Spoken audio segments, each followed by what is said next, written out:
Let's start. Yes. Yeah. The phone rang. So, you're finding your places, we hope. Welcome to GAP Summit 2022, Day 2.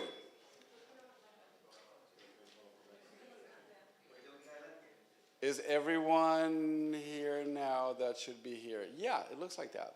Oh, look at that. It's a beautiful picture we have right there. But you know what? You have to look at them for a little while longer because I am going to talk now. And I never stop. But I will, I promise I will. It's good to see new faces. It's good to see old faces. It's good to see you all here. And we are a very, very proud group of people from Luckan who is working around the house to make this possible together with GAP, Globe Art Point. It's absolutely wonderful. So I would like to have a little applaud for this thing, if it's possible. Yes.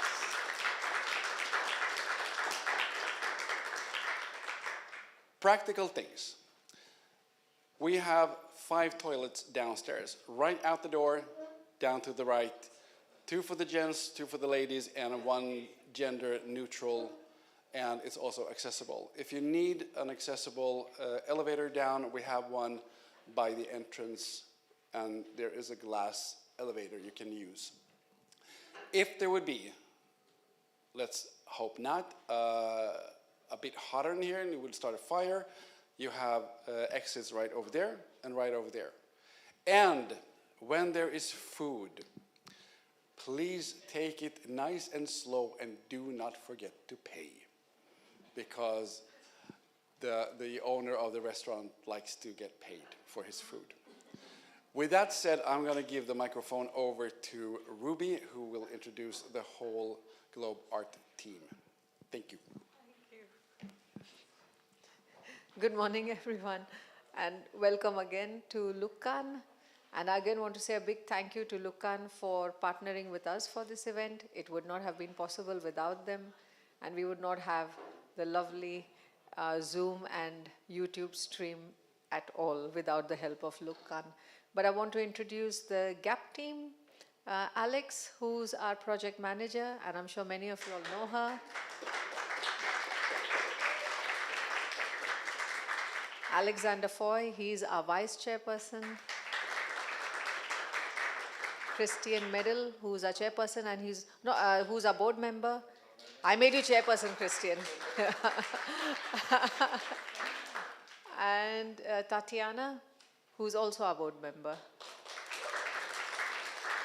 So it's thank you to everyone for being here again this morning. And I will now give the mic to Tatiana, who will introduce the panel. Hello, dear guests. It's written here that my name is Tatiana Solovyeva.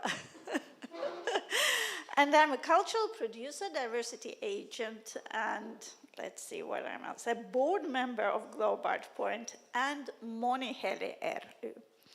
And in this panel discussion, we discuss the accessibility and diversity within children culture from the institutional, municipal, and pedagogical point of view. The panel is moderated by Maiki Kantola from Regional Artist of the Cultural Diversity and Arts Promotion Center in Finland. That is the secret name, Taike. Thank you. You're welcome.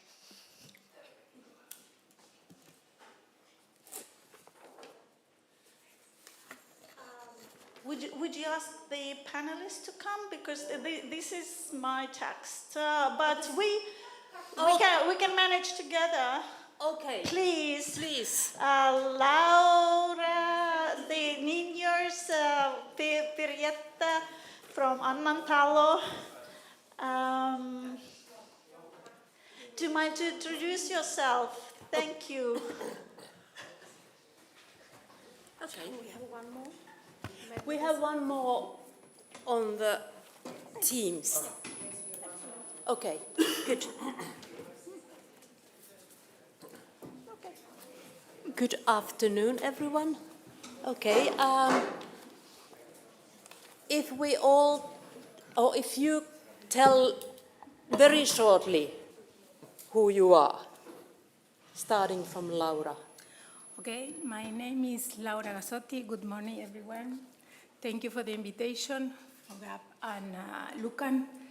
Thank you to consider Colibri and Niño Culturiquescu for this panel. I am cultural producer for the Association Culturiquescus Niño, a multicultural association led by the Spanish and Portuguese-speaking community, a diversity agent, and the director of Colibri Festival.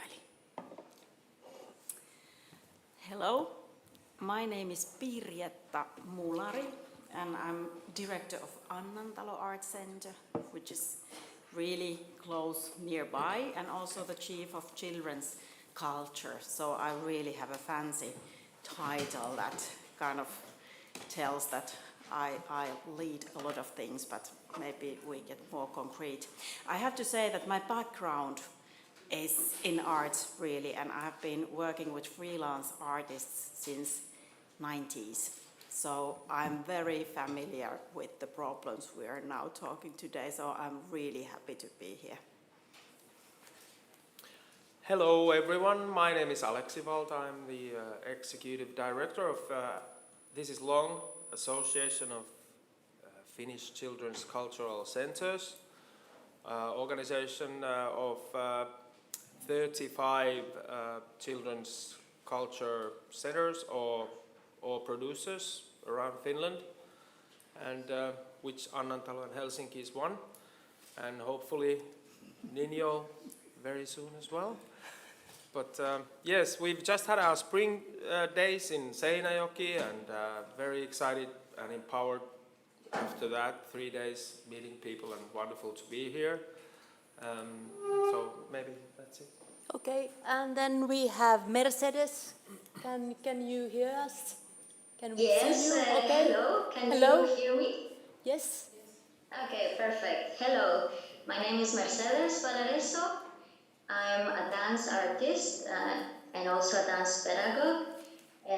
Thank you for having me here. It is lovely to have this kind of discussions. I'm really sorry that I cannot be in person there, but I have been following what has been happening through the Instagram and through YouTube, and I'm really, really happy to be part of this.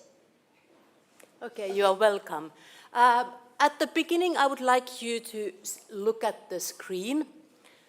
If I can get the picture. I put together a variety of tentacles in this octopus to shape picture things related to children culture and cultural diversity. So this is like, basic identity, encounters between cultures, language issues, intercultural dialogue. Then you, on the left corner, you can find cultural policy and money, and professional art. At the top of it, children as art maker, and of course, imagination and play and creativity and getting your own voice is very important. And then, of course, there are issues about art education and education in school. And, of course, family and friends and all kind of things are part of this as well. But since the time is limited, I'm going to ask first at the beginning you to very shortly tell about what do cultural institutions to do to bring children from Finnish or Swedish backgrounds and mixed families together. Let's start from Pirjetta. Yeah. I think nowadays there is much more knowledge about our audiences, and I think there is a lot of will for organizations to have diverse programs, but I would say that not all the organizations have resources for that. So I think that this is what I will repeat today is that all this work really needs human resources. So in order to actually make inclusive and diverse program, you really need to have people to do that job.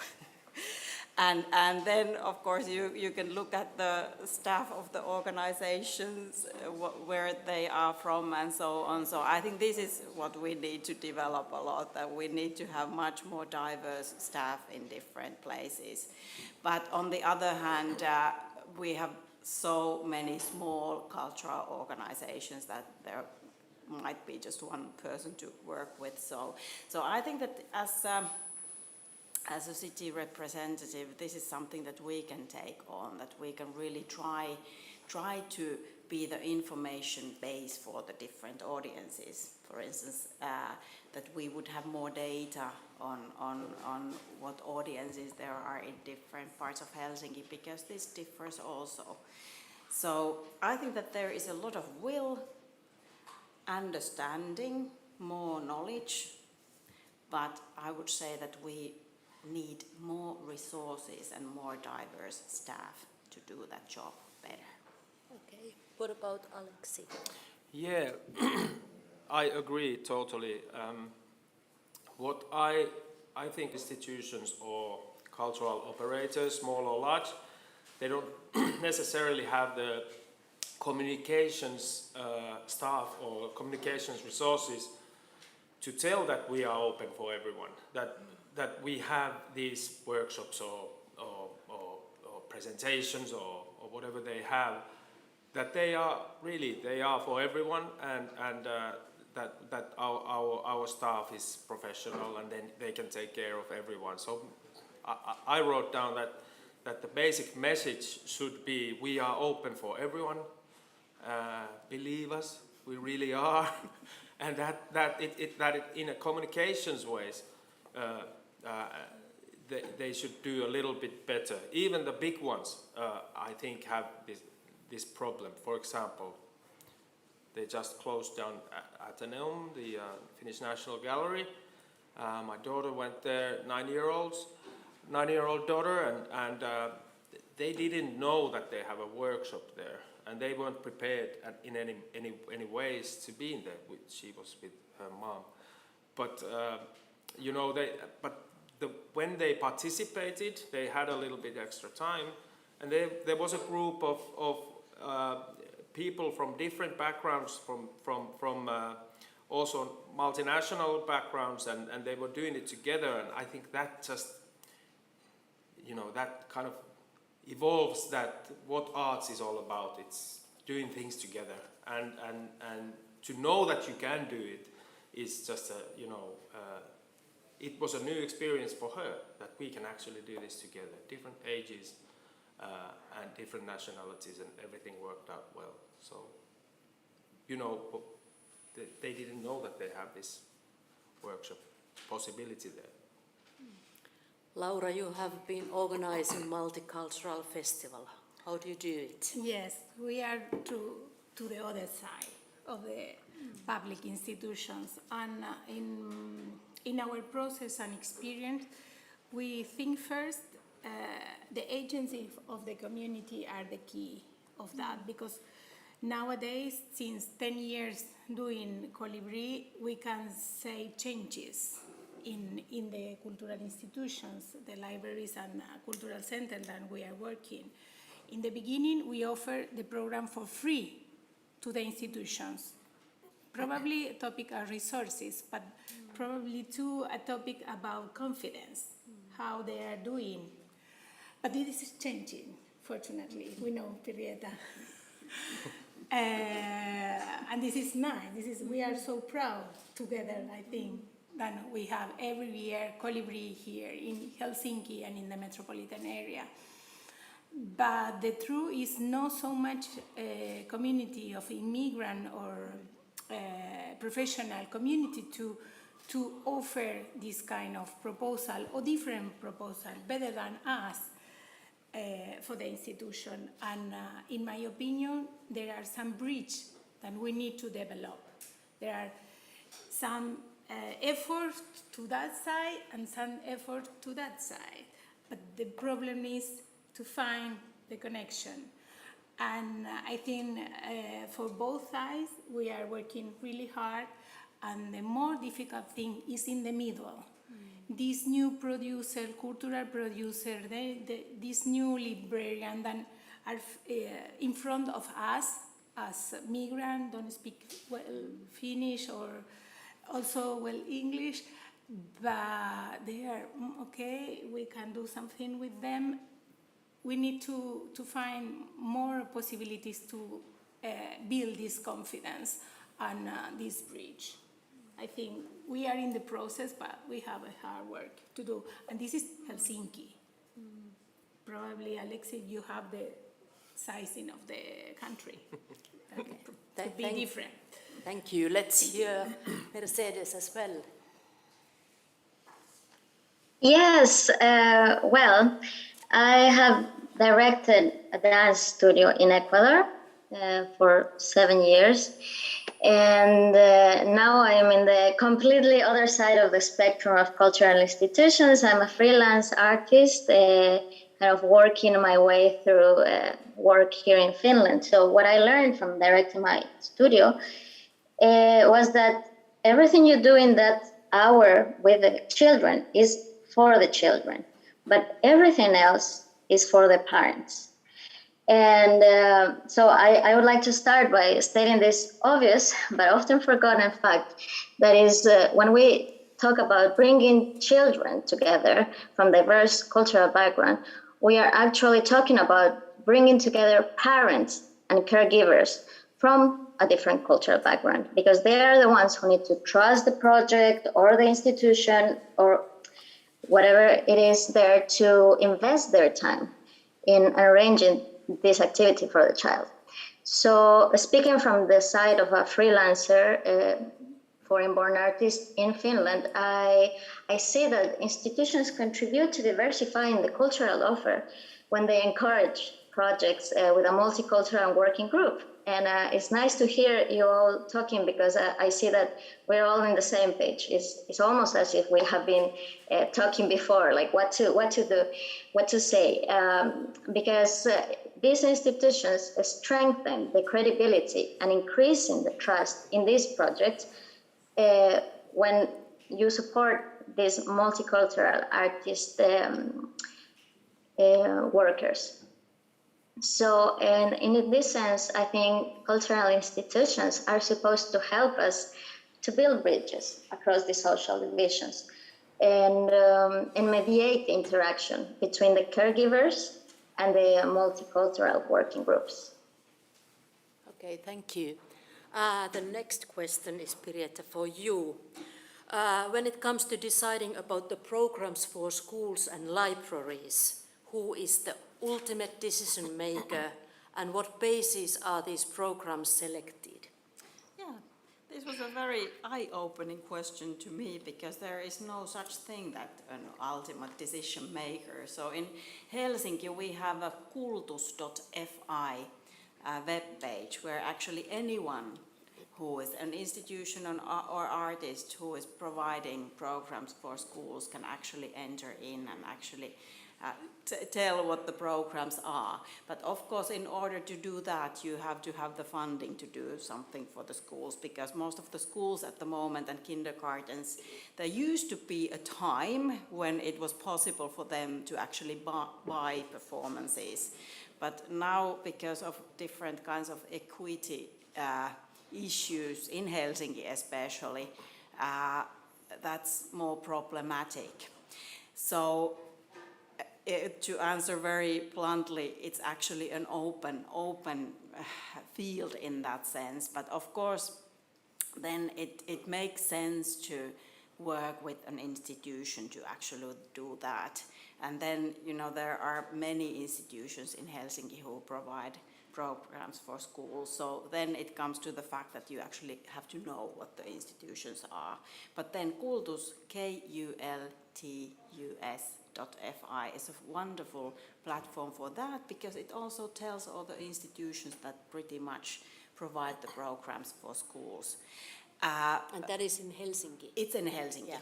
That's an Helsinki-based, and we're so open for that. On the other hand, of course, Helsinki is a very different. Well, there are big cities in Finland, but Helsinki is quite big compared to many other cities. So that would be a beautiful platform for any city to take on, because it really is marketed towards teachers and daycare professionals, that they can actually look at program that they can take part in during a daycare day or a school day. But I'll just say one thing about the getting funding for school programs. That's another story then, but I would say that proposing a project to an institution in that sense would be a good idea, and be open for that. Of course, it always means that you as an artist have to be active. But I would say that be active in a sense that there might be institutions that don't work for children and young yet, but would find it very interesting. And then if you had the idea that the contemporary art institutions, for instance, could work for children and provide programs for schools, that could be a good match. Thank you. Aleksi, are the programs different on national level comparing to municipal level? Yes. Oh, okay. I give you a little bit more time to explain. Yes, they differ quite a lot depending on the size of the city and the arts institutions included in that city. You look at Helsinki city center, you can see many wonderful places, Annantalo included, where you can practice arts. But there are many cities or municipalities where there's the Heritage Museum is the only place. So in that perspective, we all understand that it has to be different. But we're talking about cultural education plans or cultural education programs that the cities or municipalities operate during school official programs. So the curriculum of school is important, and that is a key thing that sort of directs what is included in cultural and arts education for different class ages. I mean, first grade or third grade. For example, fifth grade is always history. If you offer your circus performance to a city and their cultural education plan, it probably won't go through, because they start history, and history is usually somehow museums or the likes are always included in that stage. So there is another platform, but it's a long one. I'll write it down for you, because it's not fair that you should be able to type up kulttuurikasvatussuunnitelma.fi. So it's a bit too long, but if you find through cultureeducationplan.fi, it's in English and Finnish as well, but there you can see and you can find different cultural education plans in Finland. But for that question, for example, we live close to the municipality or city of Nokia, and Nokia is very high on the local cultural heritage, and their cultural education plan for students looks a lot like it should. So it looks like there's a lot of cultural heritage for them, because that's what they have.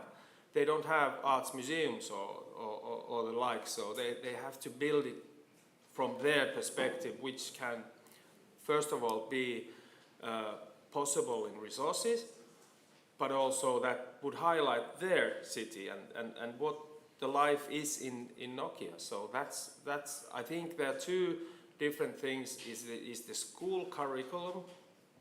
you have to kind of find your way, but you can find that easily from that platform. If you go to the, for example, if you are in Espoo, you go to Espoo and you can see what takes place in Espoo. You can have a look at, okay, this is how it's built here, and what can I offer here? Same thing in other municipalities and cities. So I think the key in Finland with that perspective, and we're discussing about equality and as accessible as possible, and that's why I always preach about importance of the city and municipality to have its own cultural education plan or program, because not all have them, and we as an association and network are working on helping all municipalities to have those. So I could talk too long for this, so Let's talk about international talents. Pirjetta and Aleksi, how they can contribute to the already existing programs for children? Let's start from Pirjetta. I think in many ways, in of course bringing different viewpoints, different cultural backgrounds. I think it's just enriching our existing things, and on a very local level in our house at Annantalo, it's always wonderful to see if a young student finds something connecting in an exhibition, for instance, which is made from artists from all over the world, because it's a lot of different cultures that we get from our students. And actually it's interesting that after COVID, all the events that we have had, 2/3 of the audience is actually non-Finnish speaking. And we have been really happy about that. So I would say that I would love to see Finland and Helsinki as a country that can really have all the artists working together from wherever they come, and somehow not even think of that what more they could bring, because all the artists working in environments bring their own soul, their own thinking, and it's fantastic. And it's sometimes really interesting to see different mixes of people from different origins to work together and finding really new ways to actually work from different backgrounds. We have this is a huge topic. If you think that the kind of notion of art is different from historical points and so on, but on a very, as I say, very concrete level, if we have people from different origins to connect with children, for instance, it means for the children so much, whether it's a culture that she or he has never met before, but it somehow is actually a person that speaks my language. So it's I think that this is something. But I when I was working with more with the freelance scene, the freelance scene is already so difficult for the Finns. so it's I think it's getting better nowadays with people coming from different places. But it's really important to have institutions like Globe Art Point to actually work and connect. So I would say that if we can bring all the artists together, we would have such interesting programs for children and young. And Aleksi.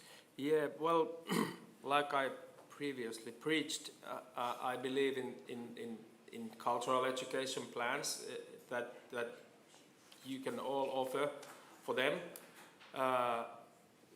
but the key is to find the curriculum points and what is being offered now and how can you support them, because it's all about supporting teaching, supporting that learning outcome, and in which art can really be helpful for many different pupils.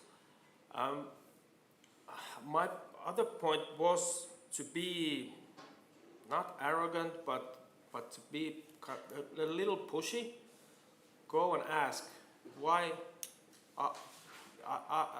and find out from the cultural institution if for example, then like us, one of our values is equality. You can ask, well, it seems that you have your value is equality, and it seems that you would like to enhance this thinking and in your art form as well. So who is the person delivering your arts education? Because I think that equality can be produced best if the diverse society is involved, and you can be pushy about that, because I think there's kind of an answer for you that when you connect with institutions' value, it's really hard to say. For example, for Lauri over there, for opera and ballet, if they have equality in their values, they have to kind of tell you what does it mean and so on.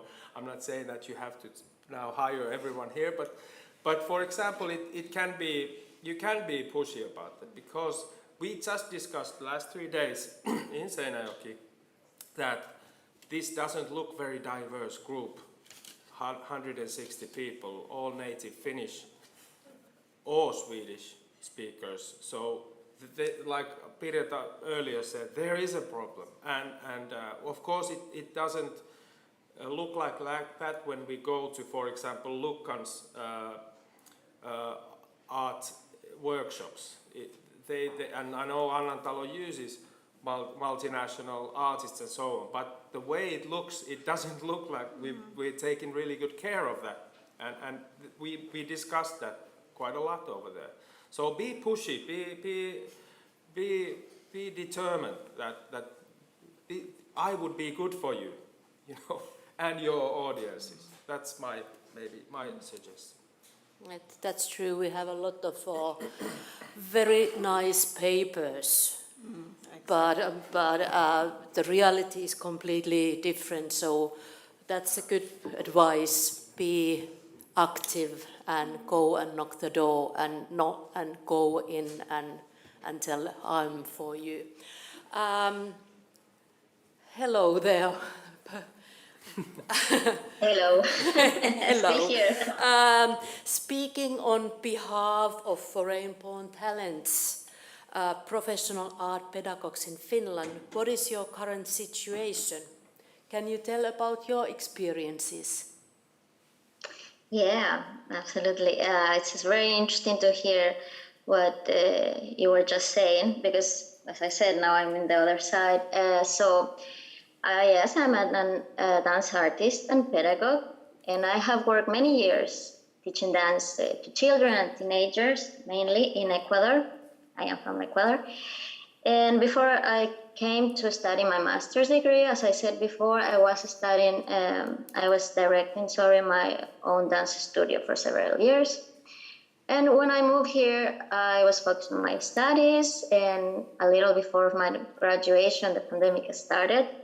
So it wasn't the best time for starting a career in dance teaching anywhere in the world.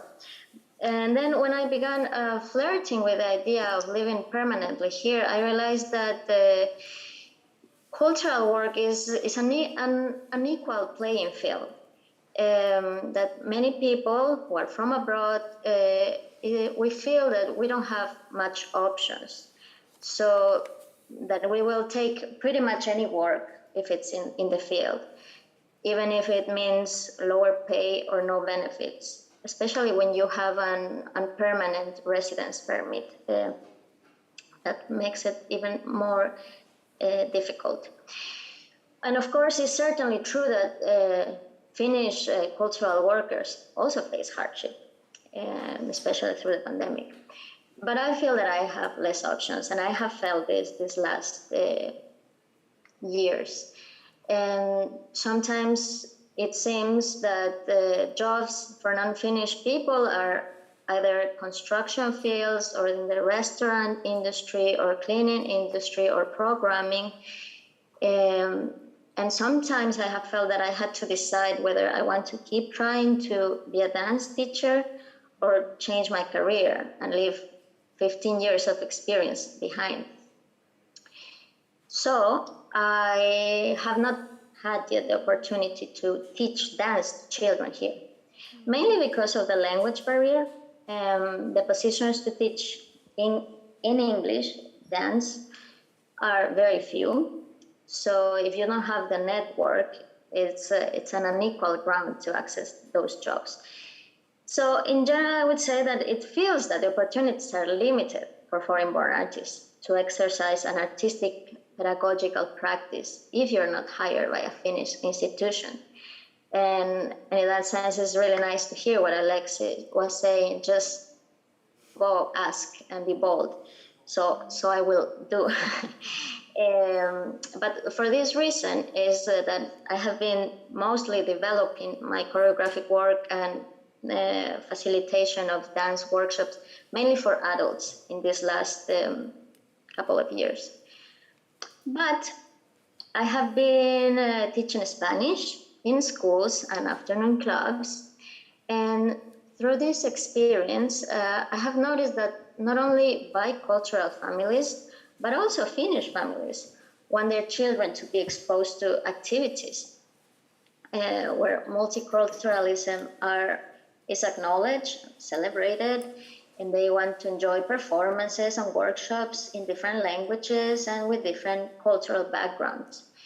And because of this, I really see that this increasing multicultural community in Finland is an exceptional opportunity for us, for foreign-born artists, to do exactly that, to be bold, to gather, to collaborate, and to reclaim agency and power, to create a long-term artistical pedagogical project for children with the support of those institutions. So, in summary, I would say that for the moment, it's hard for me to even dream with a permanent job in my field.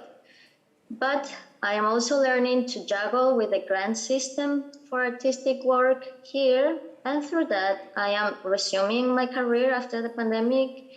And I'm excited about the projects that I have right now. I'm able to work in my field, maybe not teaching dance, but with my artistic work as a dancer, as a choreographer. And I have big dreams for the future, for projects, for contributing to integrate non-Finnish artists in Finnish society. And I'm working every day, little by little, to achieve that with hope and with gratitude, and also with a critical mind. Thank you. Laura, you have been the vocal advocate for children culture in Finland. There is a cultural center Ninjo and Colibri Festival. Please tell us about your work and how everything started. Well, it's a long story, but 8 minutes. No, yeah, absolutely. We started with a seminar of bilingualism for families to improve parents to enjoy the heritage language. Mercedes was talking about that, and if you are working with children, we are working with families first, from the early ages. And we started from there and from the Latin American Film Festival.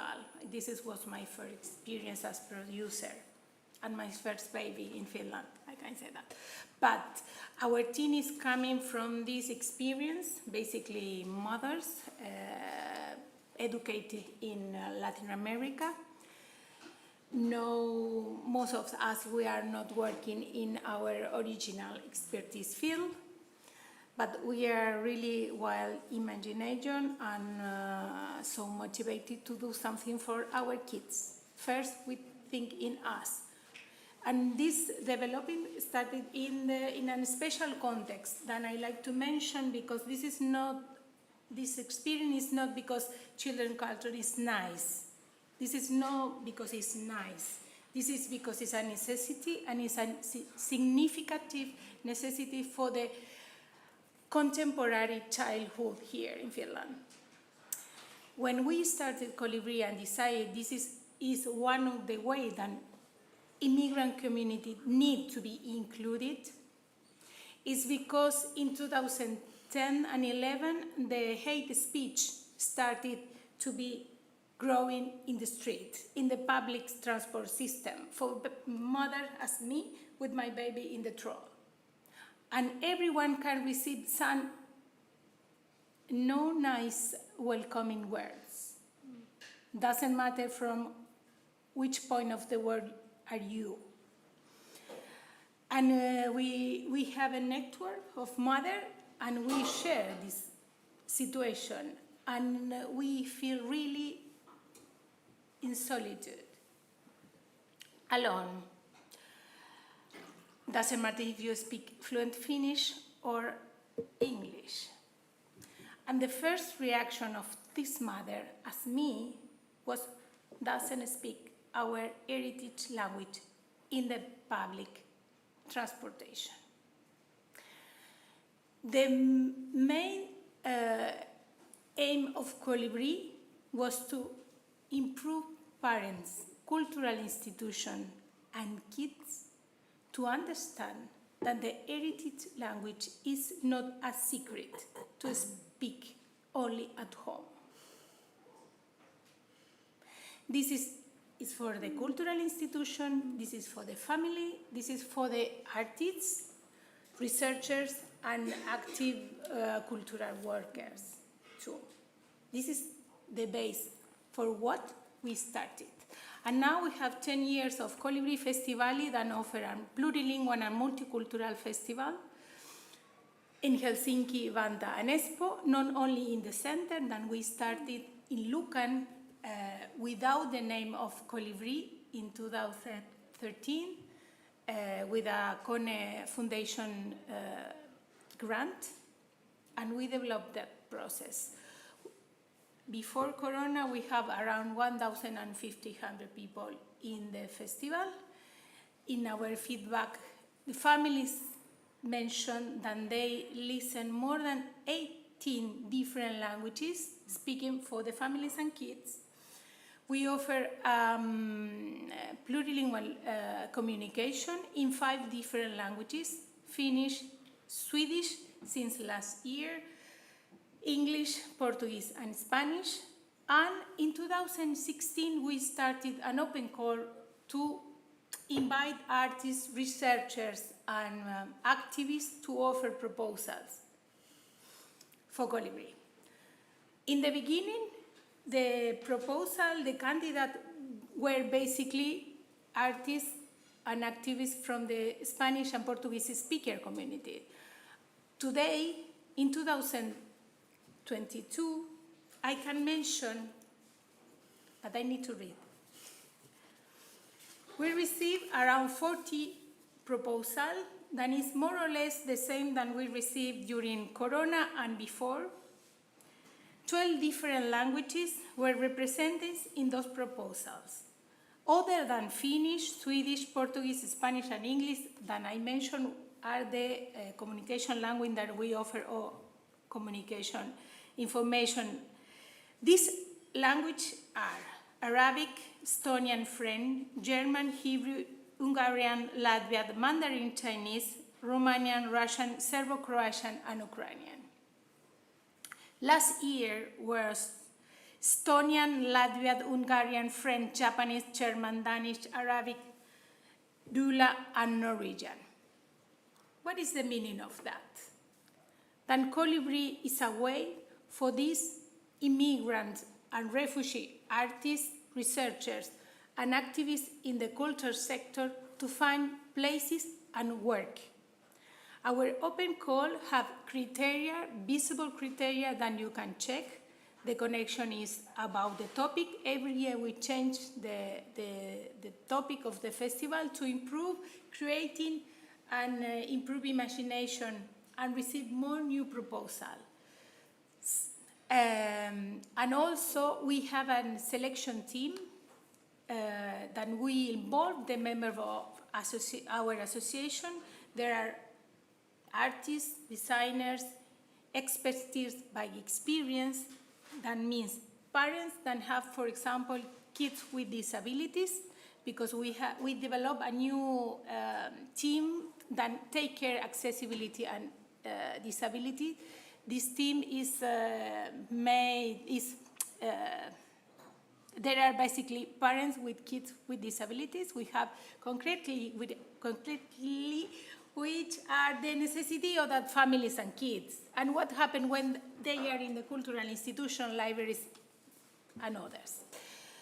To conclude, I think we have this experience, and we are really small.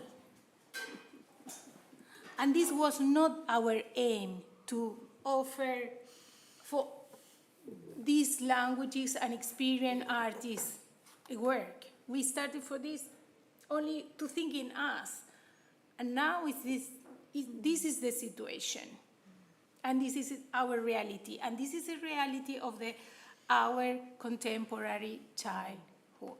We are working to diversify and make more accessible the audience to the institution, and we cooperate and we co-produce the festival with them, but also to be more accessible and easy find work for other artists that like to work with plurilingual audiences and with this family, because as Mercedes mentioned, this point to work with family is one of our methodology of produce Colibri. In Colibri, kids are not alone. They are kids are one party doing and working together and enjoying this special time. And this is one of the projects of Niño. We are promoting also a big marathon of storytelling in multilingual languages. We are taking care our community, because we have really big problem after Corona. That means the network is destroyed. There are many mothers that were pregnant during Corona, and the baby was born during Corona, and they have not this network that we have in 2010, and we are developing this. Well, if you have more questions in your... We continue. I know that she was afraid to speak, and I know that she could continue and continue. Only one thing. You have this in your chairs. You can make your own research about us. Thank you so much.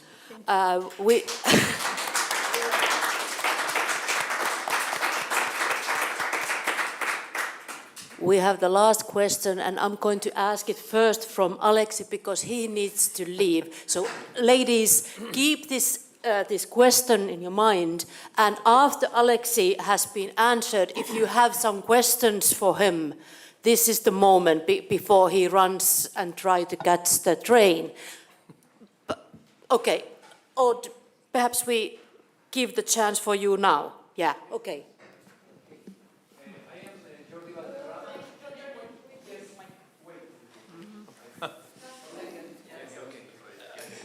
Okay. Yeah, I am Jordi Valderrama. I am secretary of Kulki at RU, an intercultural association. We are mainly teachers, pedagogues. I myself am Peruvian, and I was formed as an art teacher. And in my country, we are 33 million people, and we are like around 100 art teachers. So we are very few, because art teachers are rare. Nobody goes like straight there, but we go into different disciplines, and then we end up teaching. Because I was an actor, I was a dancer, contemporary dancer also, but I ended up teaching. Nowadays, I gladly teach in Circus Helsinki, and I was formerly a mime. So I have this wonderful opportunity coming here to work with in Saunalahti, Koulu, I went to teach there for elder people with children. So it was like grandparents' day. And it was a wonderful experience that they prepared all the tales from Finland, and the grandparents were so happy. And then on my route, I have been teaching toddlers, and I have been teaching elder people. And there is a movement that put together elder people with children. And this is so important for elder people. And now, like 90% of our audiences in Finland are over 65. So this is an important group that can work with children. And I wonder if, like I am teaching now elder people, and they are teaching their peers. So I prepare teachers. So do you have a plan about giving workshops to teachers that will carry on? Like when I teach one teacher, I teach 200 children. But when I teach 20 children, I only teach 20 children. So it's a wonderful opportunity for us to gather all these teachers that are artists here in Finland to teach other teachers. Because I'm turned 62 years old. I have some experience. I have been for 35 years already teaching. So maybe like the young can learn from us. And I bet this is so diverse. The people that are here are from many different places, and they bring all their knowledge with them. So that's something to appreciate and to take up front. So do you have plans for this? Yeah, Thank very you. That's a good question. point. Thank you so much. Very good story and very good point. We have, of course, some plans, but I think schools are now a lot more problematic than 10 years ago to get to those teachers, because we all know the COVID has made all of our work very hard, and it's been really hard on teachers, as we can see with the current situation. But there are ways to get to the teachers, and I think what I would suggest is the route to the school is usually the principal. And the principal decides what kind of training their teachers in that school take part in. And I think that's a key, to offer for example, your education there. For us at the moment, we don't have open trainings for teachers just because they can't attend. They don't have the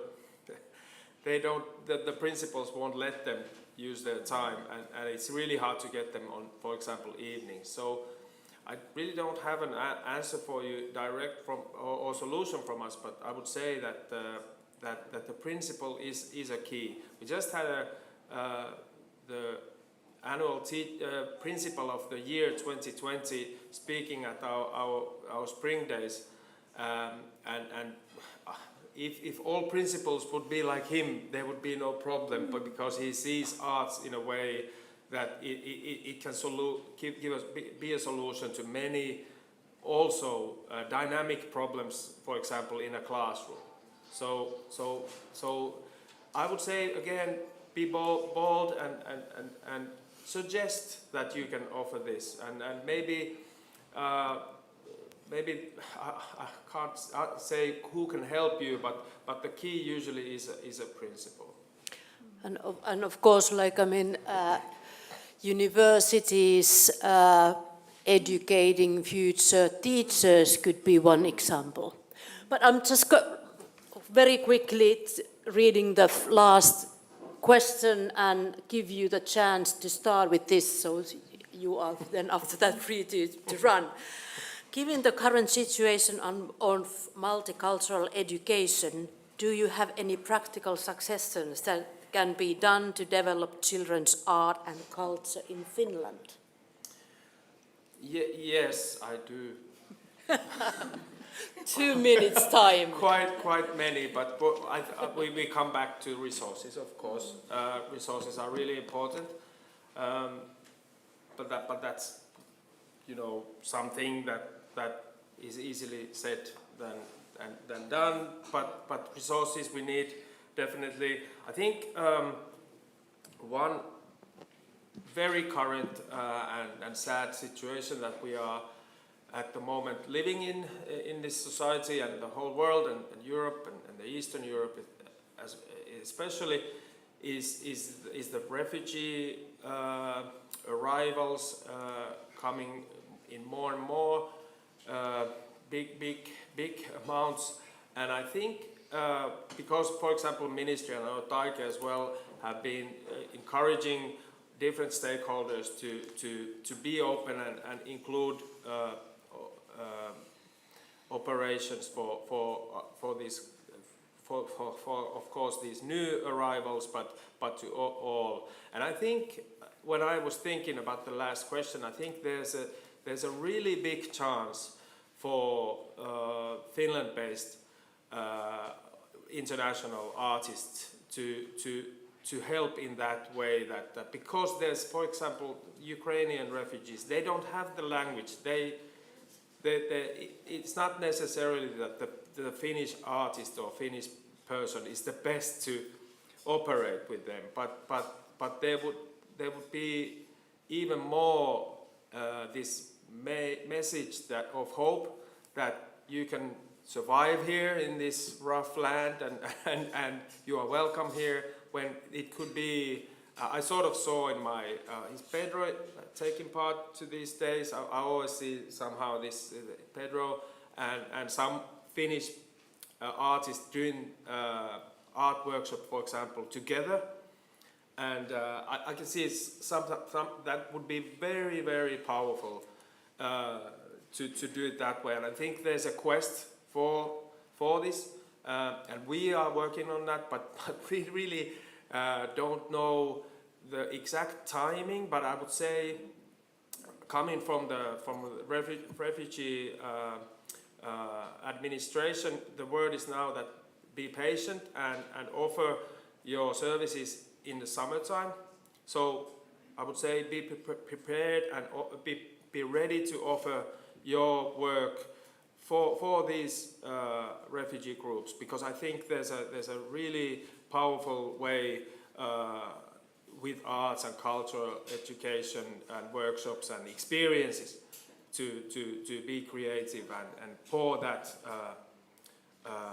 your feelings, which can be very difficult to express. That was one.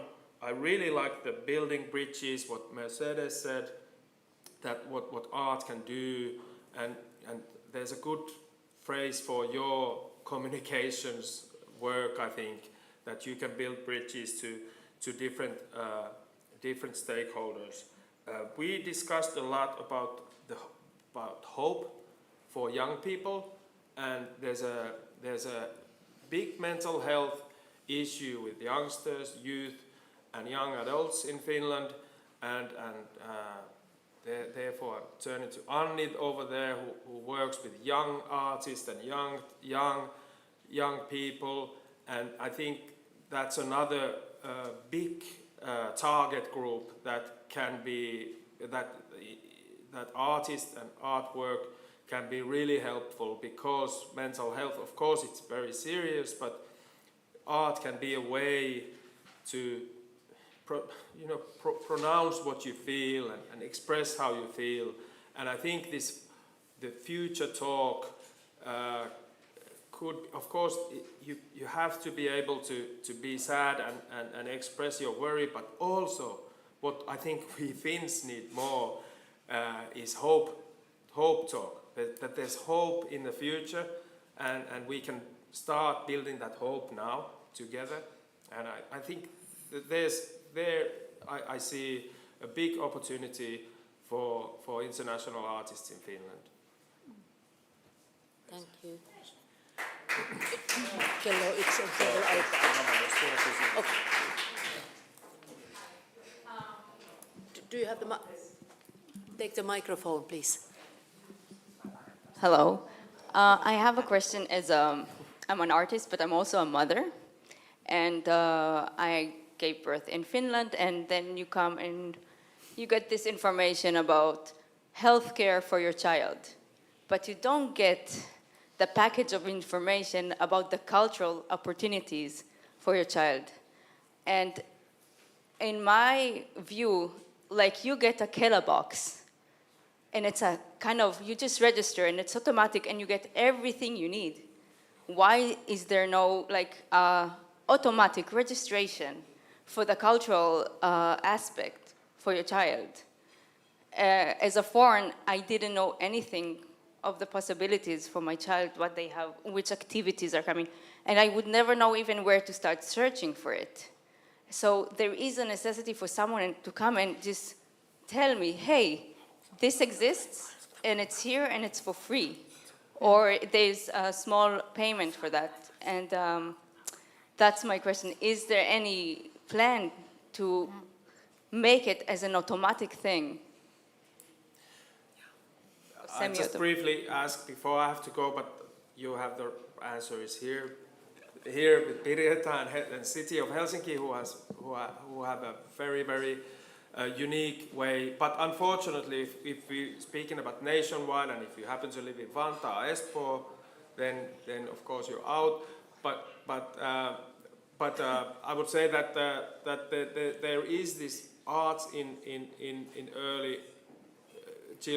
early for early mothers and children. So. But Pirjetta has a very good answer, I think, explanation what they've done here in Helsinki, and actually they have done some exceptional things.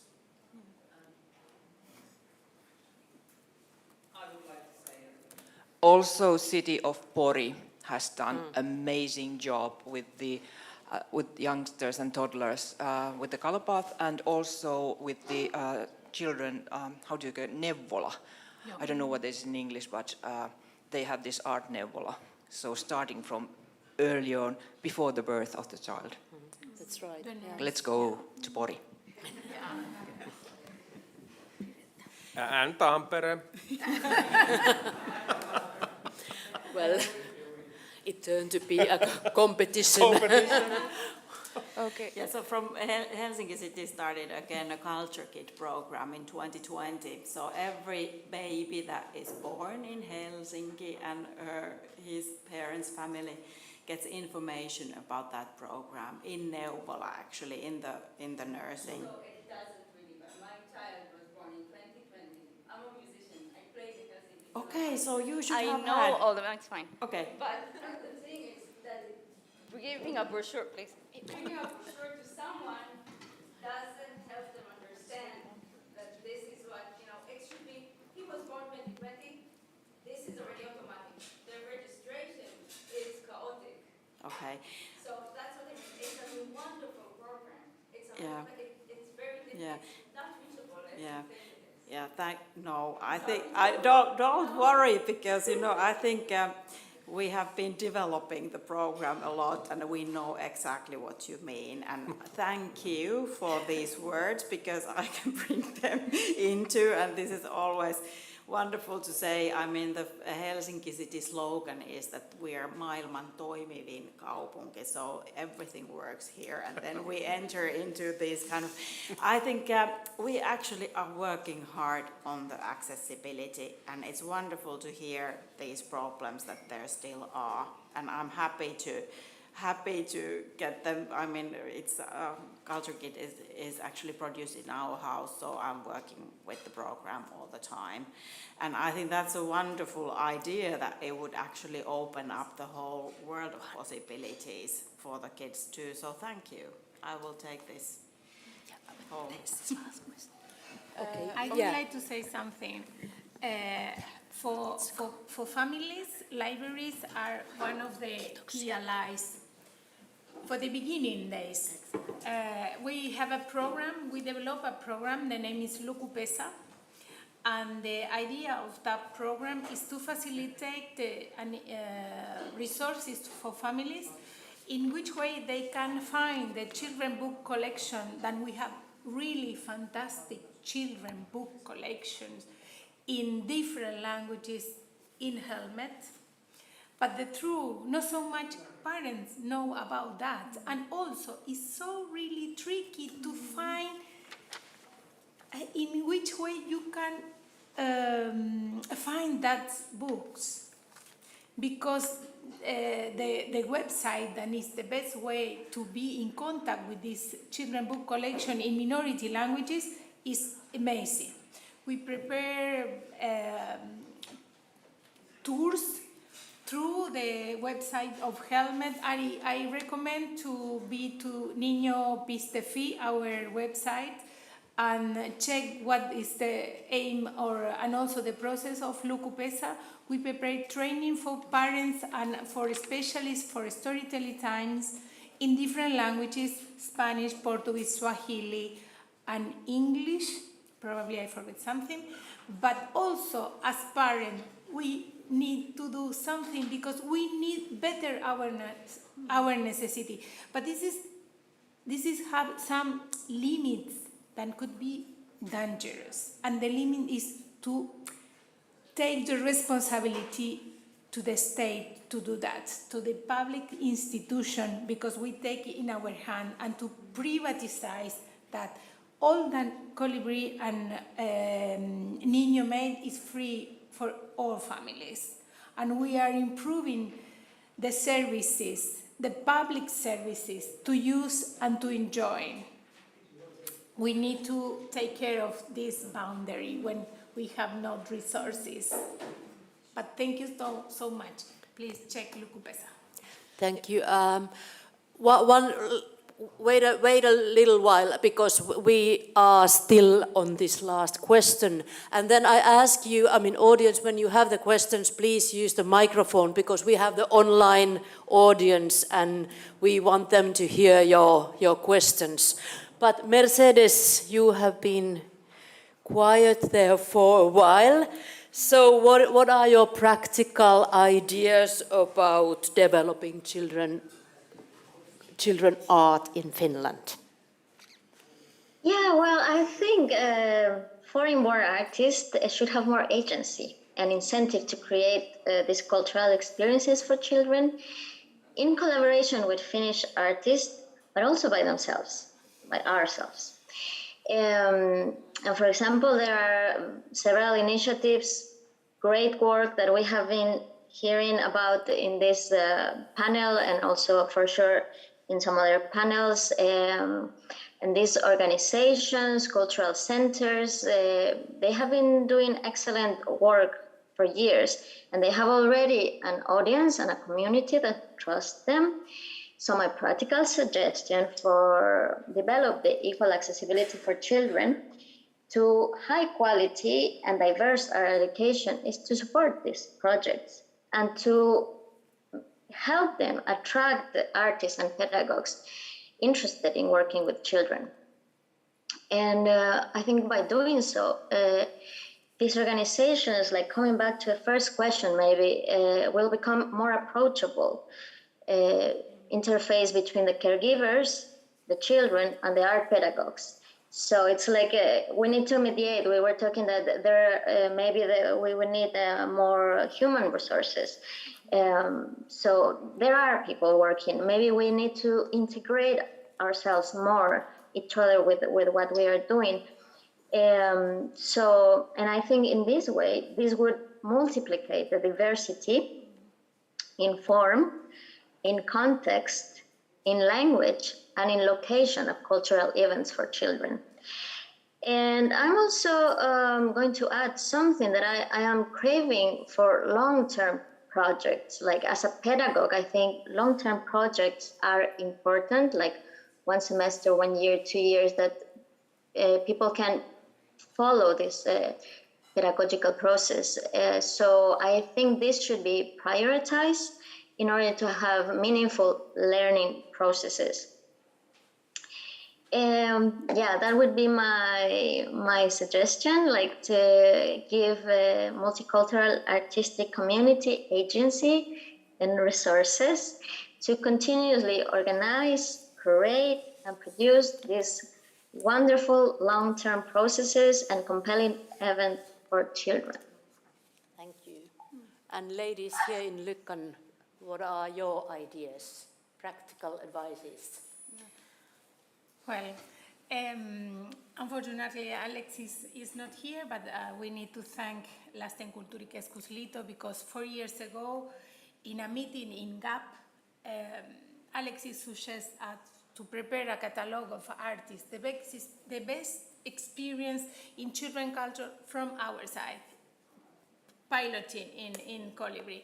And this year, 2020, some years ago, we are ready to offer to the Liito, to the Lasten Kulttuurikeskus Liito, this best experience for non-Finnish artists and researchers and producers to show this around the country.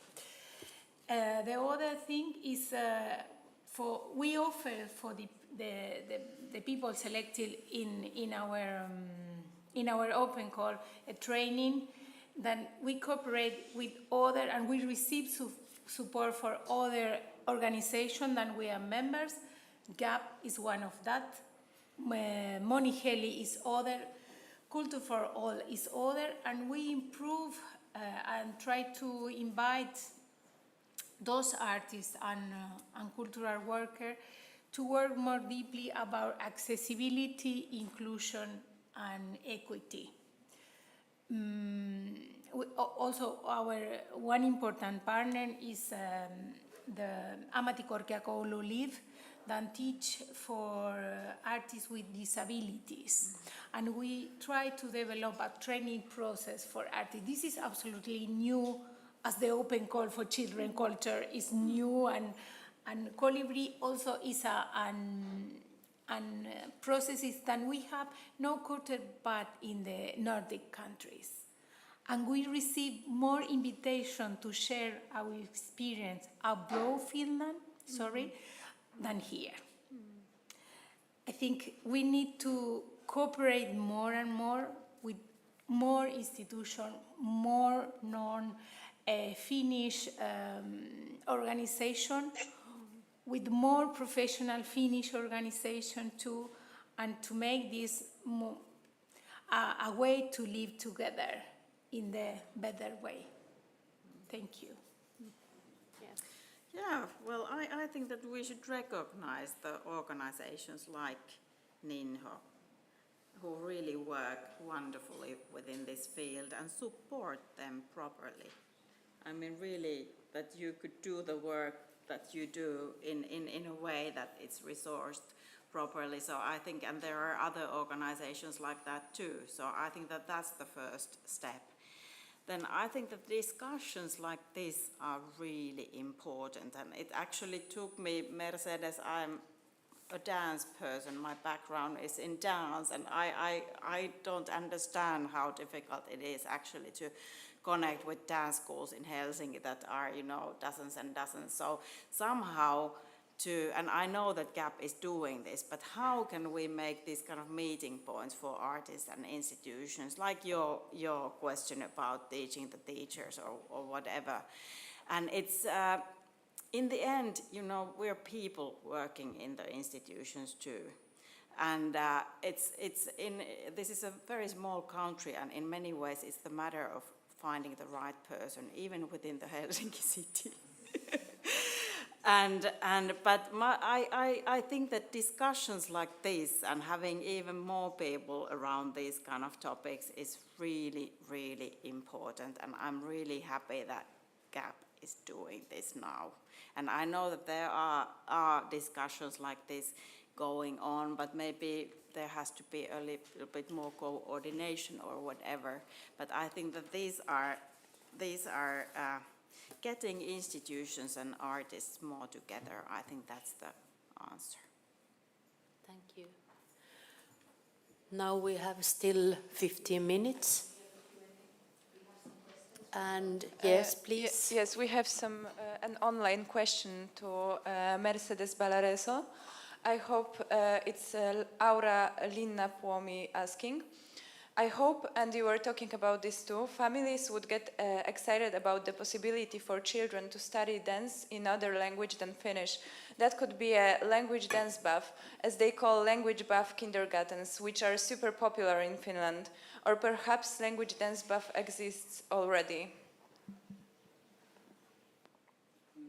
Thank you for the question. I didn't know this language path in kindergarten sounds amazing. Actually, I think that language is embodied, like you learn it through embodiment. And now that I am in this new phase of teaching Spanish, I don't speak Finnish, so I use English, but sometimes the children don't know so well English either. So it's like a language path. I just speak Spanish as clear as possible, as engaging as possible, like try to connect with emotion, play, and then I go to my dance teacher background and I'm doing movement and put music. And so I think what I do definitely most of the time, at least with the very young children, is that language path. So I don't know if it exists in Spanish, but I think it's a great way to put it. And thank you for the question, because I'm going to make a note for myself and think how to also offer this maybe to a more broad audience, not only in this kind of language schools. Thank you. Do we still have online? Yeah, sorry. Yeah. Well, I've been introduced today 2 times already. I'm still Tatiana Solovieva, and I actually can mention my profession as a dance teacher also, but I will tackle different thing. I'm a cultural producer, freelance, and in the year of 2014-2016, I was actually responsible for the Russian-speaking festival Horosho that Kanaltalo has started, and it was very interesting, great experience. My question is about resources. That time it was Helsinki City who was financing the festival. I have actually 2 questions. The first to Laura and then to Mikey. Yeah. What are the funding of Calibri? You have, I'm sure you've applied for grants for all of the grant takers that are in, but who is the one who is more favorable to Calibri? And then to Taike, what is the part of their grant decisions for the multicultural festivals? Thank you. Yeah, thank you for the question, Tatiana. We receive a base of funds from our embassies. Fortunately, we have 7 embassies from Ibero-American countries here in Finland, and they support partially some project or events with artists from these countries. And this is the base, because we have 0. We have nothing that come back through our activities. This was the base from the beginning. We pay for all artists through this money. Then we build the association. First we ask as Työrysmä and as working group. And we start to apply Helsinki City funds, then Taike, then Svenska Kulturfonden. We started with Kone in 2013, as I mentioned, but never come back. One was the pushing. We appreciate a lot. Probably is the starting point, and we are super proud of that. We developed many things in this year. And we received support from Esposity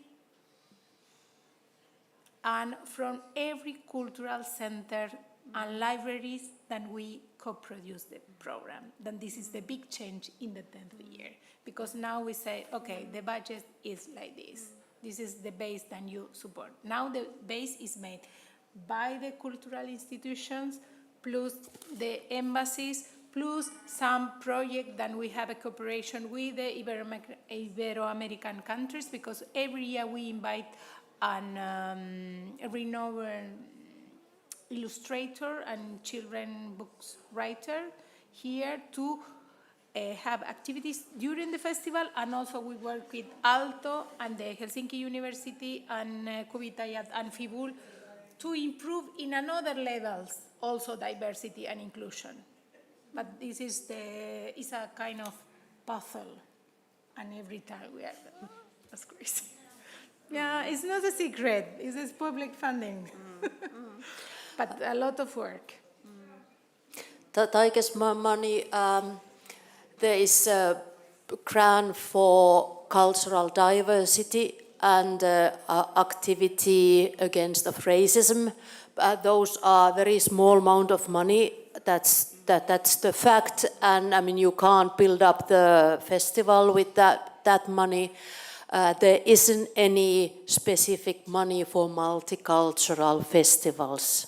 All the festivals are on the same level, unfortunately. It should be for now, for the future of the multicultural kids in Helsinki and Finland. I will send these regards to the.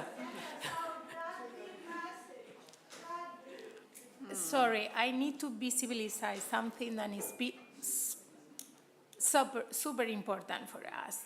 The 80% of our production process is in voluntary hands. This is a country of voluntary work, but nowadays for immigrant people, this is super hard, because more than 20, or I don't know now, after Corona, more than 20% of families with foreign background are unemployed.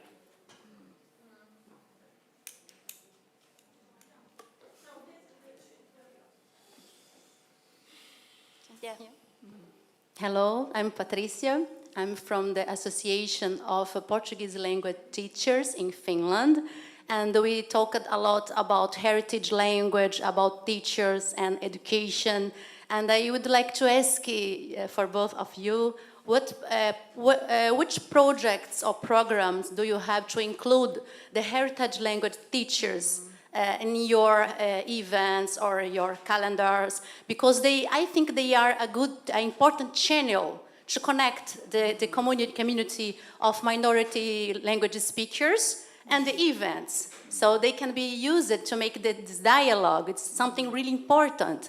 And they are more or less inside the schools also, because the schools, they are offering heritage language courses. They called äidinkieli, but it's the heritage language. But I am also a heritage language teacher.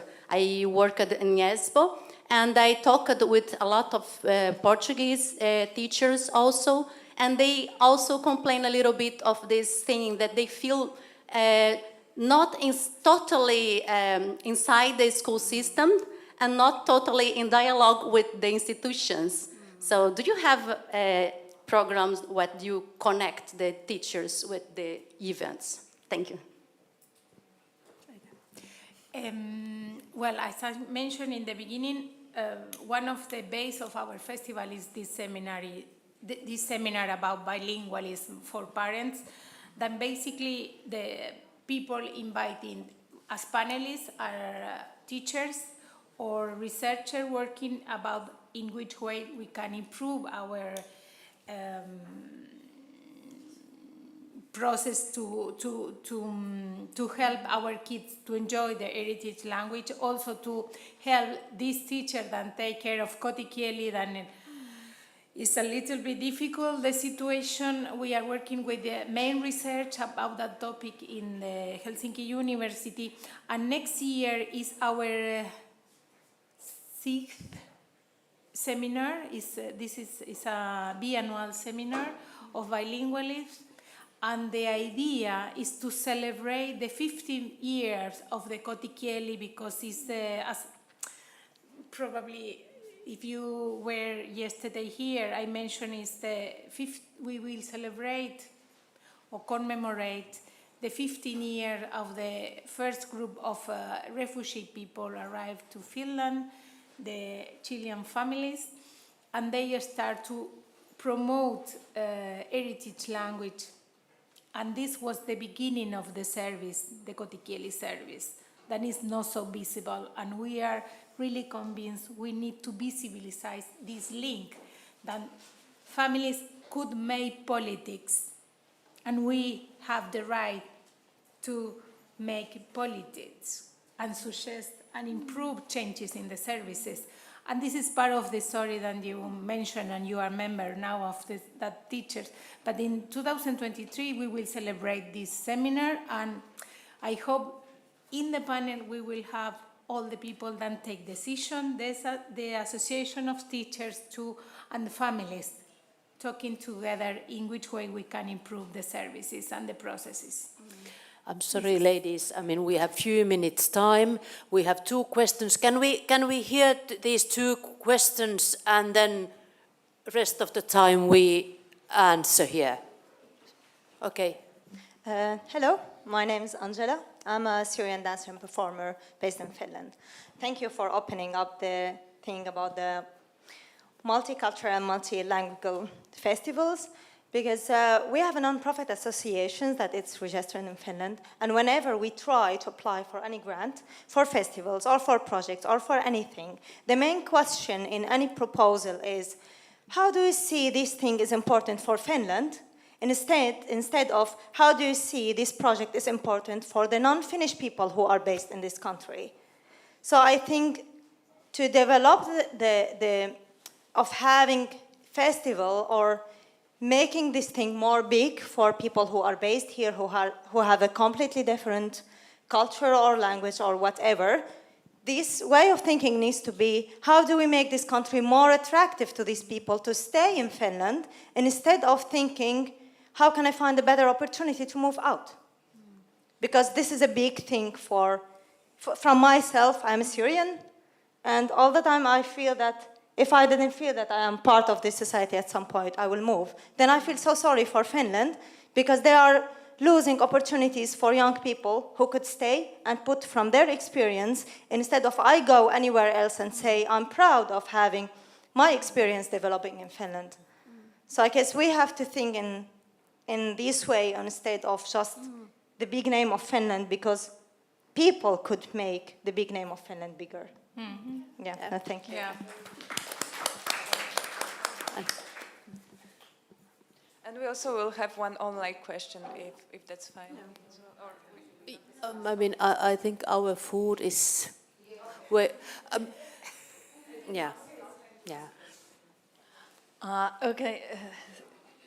So Patricia, what you said is very important, and I think that we should need to talk about this, and also with Pirjetta, because it's a big issue that we are cultural workers and we are very isolated from the educational institutions, and there should be more collaboration, especially for finding these people and giving support, because there are picked families who attend cultural events by themselves, and those who really are in need, they stay inside the schools and don't get the message. So we should think about it together, and those who have more power could help us. I hope so. Thank you.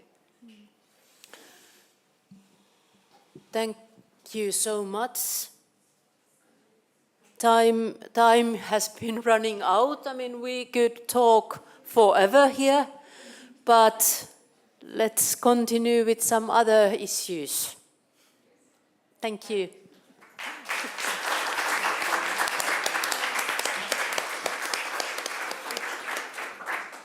Okay, can you hear me? Yes, 2 announcements. The first one is a commercial, but don't go away.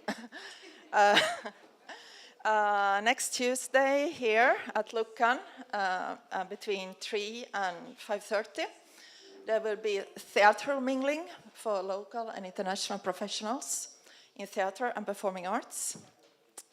I cannot promise you, I cannot guarantee, but I do recommend you that you join. It will be professional networking and a lot of content in 2.5 hours. And this is organized by Cefisto, the Central Organization for Finland Swedish Theatres, and the Dörren, the Luckan's Professional Networking Program. And it's in English and all the other languages you prefer. You can still register today, and I'll leave this around here. Second lunch, it's now until 2 o'clock here, and Jana, the lady in black, you should give your lunch coupons to her or pay. Okay, thank you.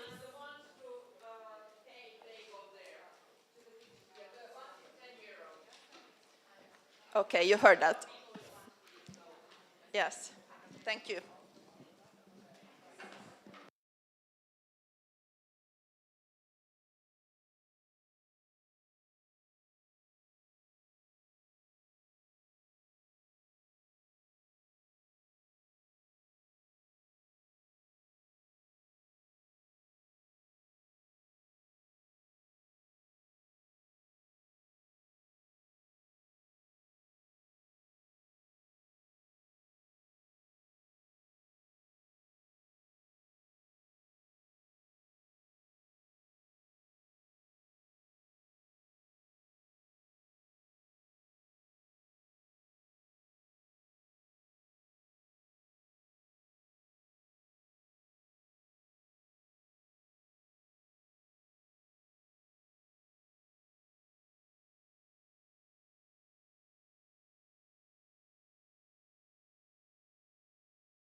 So, hello again and to everyone.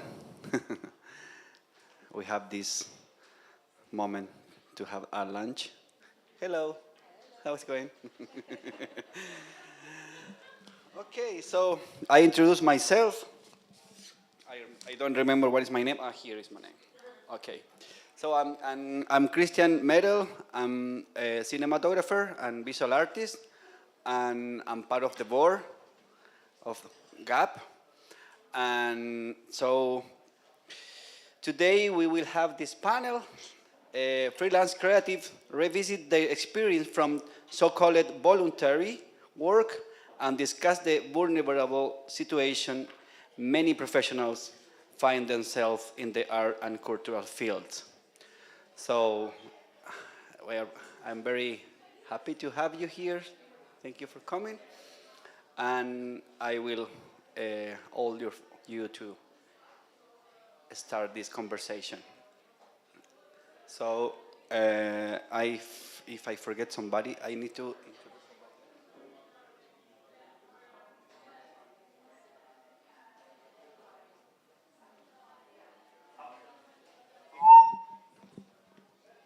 Thank you.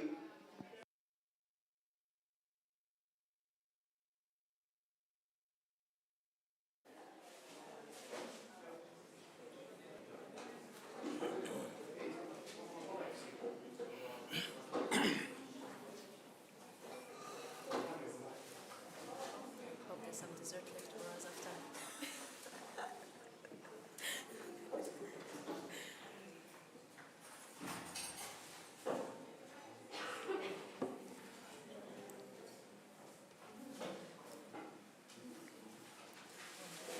I was thinking of using phone, but with the old-fashioned.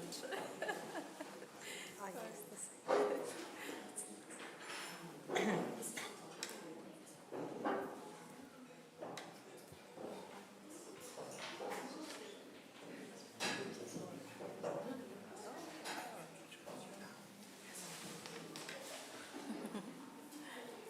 Okay, so I will now introduce this panel. It's moderated by Miriam Munecero, a chairperson of Think Africa.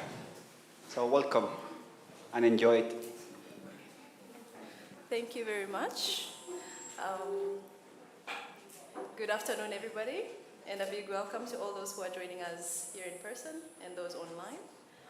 I'm really looking forward to this discussion with our guests here. Fair pay is a topic that we have been discussing also at Think Africa quite often. We organize a lot of events, and we always have some artists or musicians in the events, and this is sort of like a relevant topic for us, so looking forward to that. We're going to have first a discussion with the guests here, where they will share their experiences and knowledge, and then we'll open it up for a Q&A in the half hour towards the end. But maybe just a show of hands so that we all know who is in the room. How many here are artists? All right. And how many are sort of in the field where they contract or hire or require services of artists? Okay, so the artists are a little bit more here today, but nice to have you all, and we hope you enjoyed the discussion. I will start with Anne, perhaps from the most left of me. If you could introduce yourself, and when you do introduce yourself, do let us know what is your point of view on what is fair pay. So if each of you could introduce yourselves and then also give us your perspective on what fair pay is. Thank you. I'm Anne Lehtelä. I'm coming from Art Promotion Center Finland, and I'm also campaign manager in Fair Payment campaign. What is fair payment? Mm-hmm. Well, that is kind of difficult question. Fair payment is something that you should get fair amount of payment that is in relation, it correlates the amount of work that you make. You should have equal payment, thinking of others that are working in the same project maybe. And also the payment should be it should correlate some amount of the average income that it's as a whole in Finland, the average income should be the same that in the industry of culture. Those are maybe some points of fair payment. All right, thank you so much. And then Aura. Yeah, nice to be here, and I'm Aura Lehtonen, working as a lawyer in the Finnish Artist Association. And Anne already said many good points, but adding, well, it recognizes that artist is always a professional in his or her field, and the artistic work requires expert skills.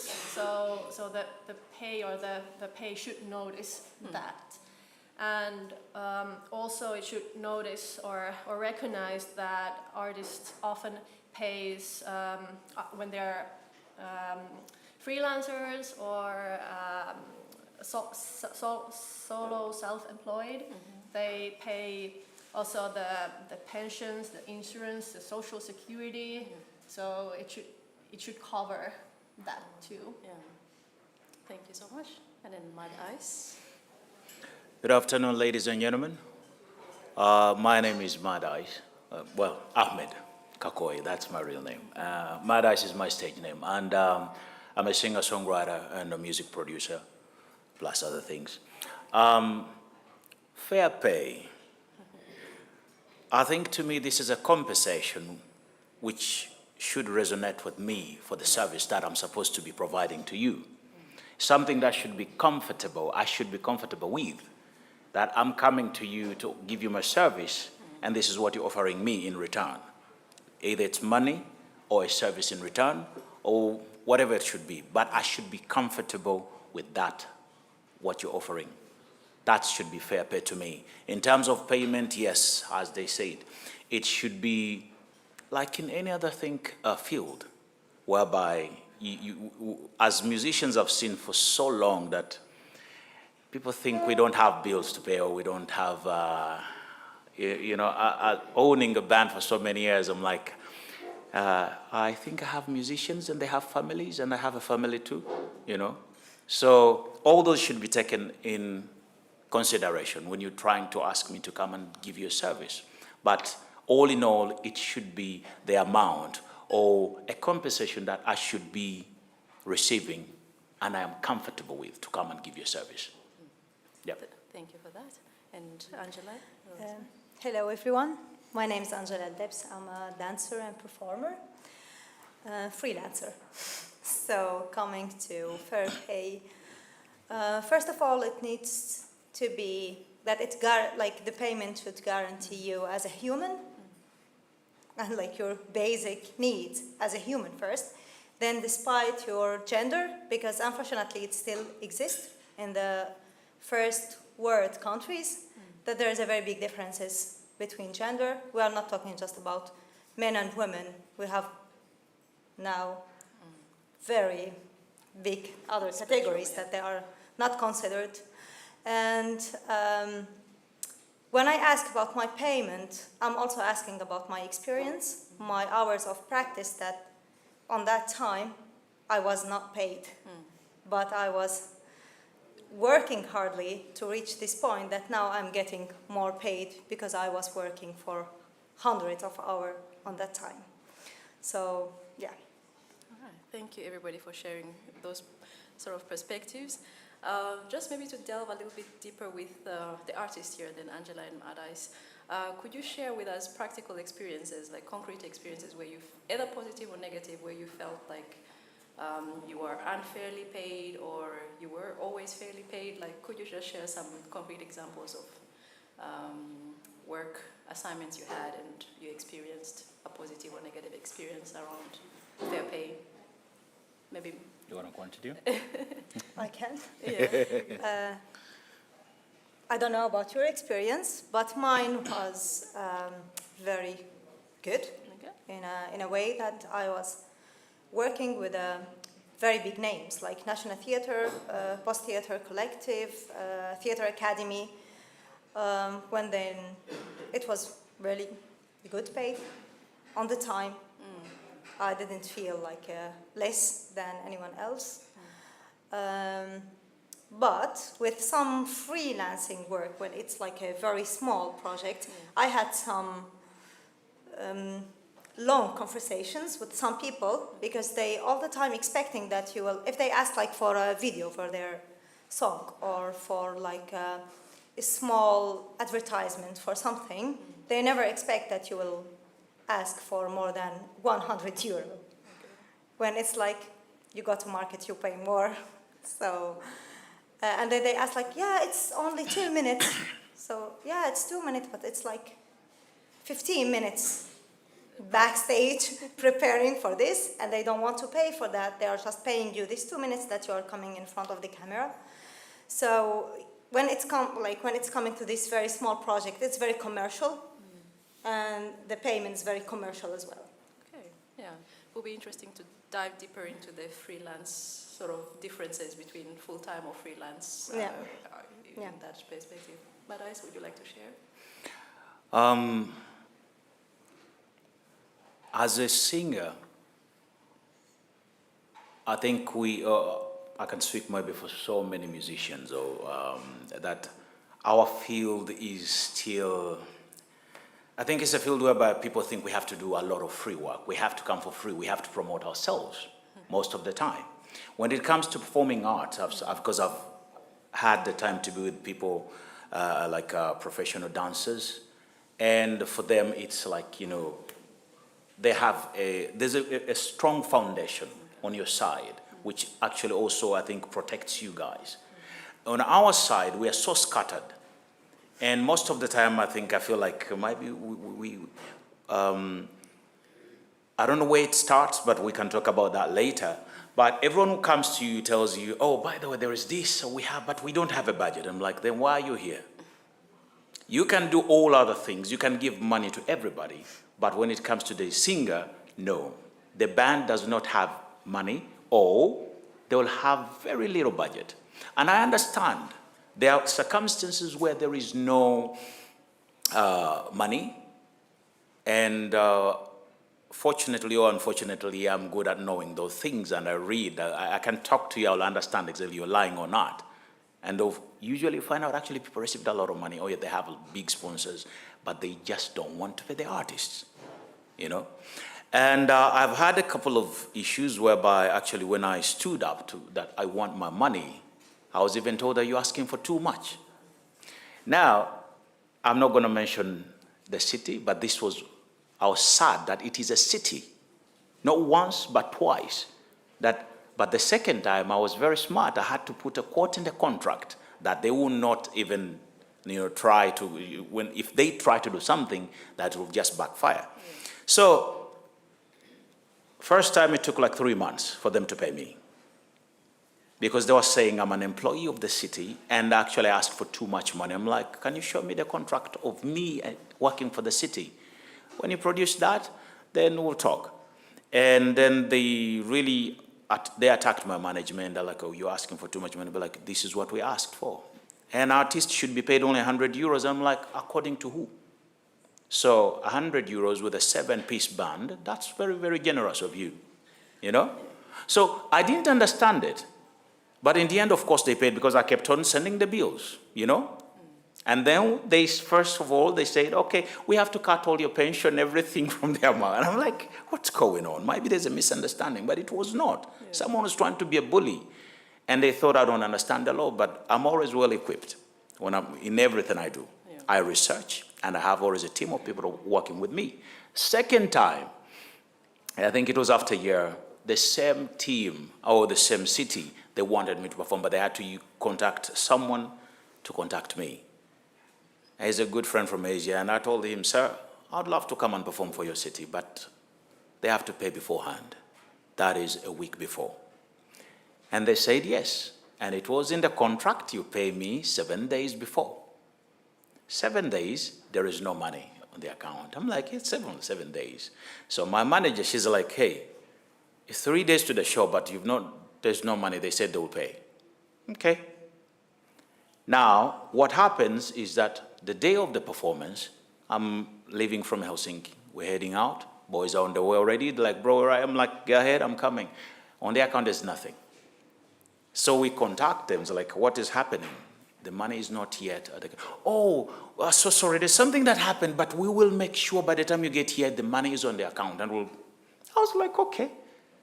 They have no idea what. Like, I'm good. I'm very, very nice, but also I can be the worst if you piss me off. So what happened? Went to the show, sound check, nothing is there. And then I had to talk to the accountant. I was like, told the manager, let's go talk to these people. So the lady came in, she's like, according to the law, I'm not supposed to pay you actually now. I can pay you after 1 month. I was like, wow, which law? We are the city, so we do not have actually to accept your terms. So I was like, is this the law in Finland? And she told me, might be where you come from. I was like, wow. Now you just, you know, it's just like got on my nerves. I told her, okay, listen. Unless you have another Mad Eyes, because I was the main act, I was the headliner of the festival. It was a festival in that area. I told her we don't have a show. So you have 5 minutes, you pay, and you show to the manager the transaction, or my band is off. And I just told the boys, gather your things, we are leaving. That is when they said, okay, I'm going to the office, and she did that, and with an attitude of like, first of all, you're asking a lot of money as usual. I'm like, as usual? So you are the one who was causing trouble before. Okay, but such things shouldn't be happening because it's my right. And somebody's like, you're only performing for 45 minutes and a lot of money you're asking for 45 minutes. You have no idea. Even if it's 5 minutes, like you said, I'll charge you the same amount that I'll charge for 2 hours. Yeah, I guess somebody's paying for it. It's not just for those 45 minutes, but it's the time taken to practice. It is the experience. Yeah. You're using my name to bring in the people to your festival or to your everything. And then I have all these guys I have to take care of. I promise them, you come with me. You know, they leave their homes, they know we are going to work. Their wives are not going to ask us, as long as it's Mad Eyes. Oh, good, you know, have a lovely day. Have a nice trip. And then they'll come back home, somebody's telling, no, we didn't get paid. And the first time, the 3 months, I had to pay from my own pocket to pay my boys until they paid. So these things happen, and it's not the first time, not the second time. It has been always coming up. But I think I think it's just because as musicians, maybe we do not have those strong societies or organizations that create rules, like in dancing, and also I think also in I've seen at least some of the orchestra musicians. At least for them, they have a salary. Yeah. I think that actually gives us a sort of a nice door to see the fair pay campaign that Taike has been running, for us to see the other experiences and other artists and hear the other experiences. If we could have the video.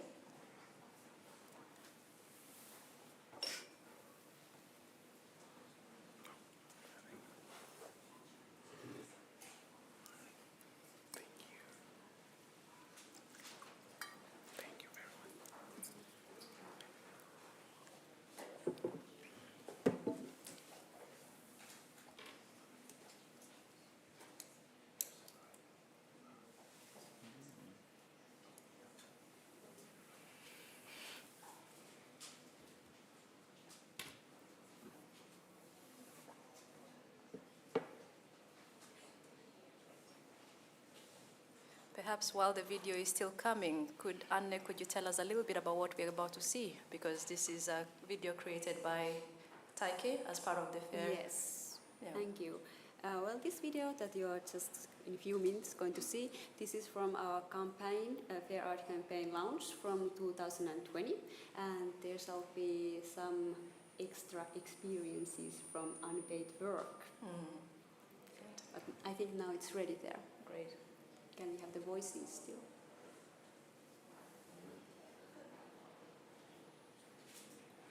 The video is in Finnish, but there is also English subtitles. So.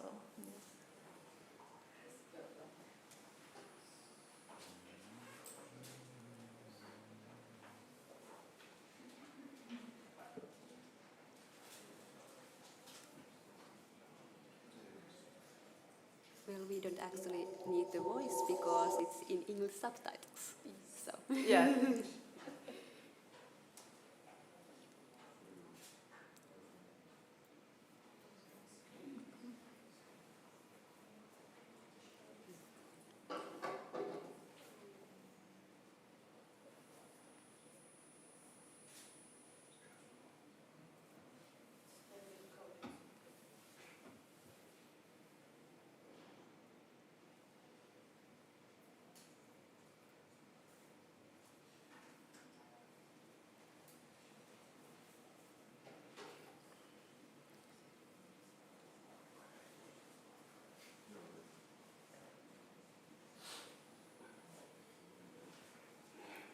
present a bit.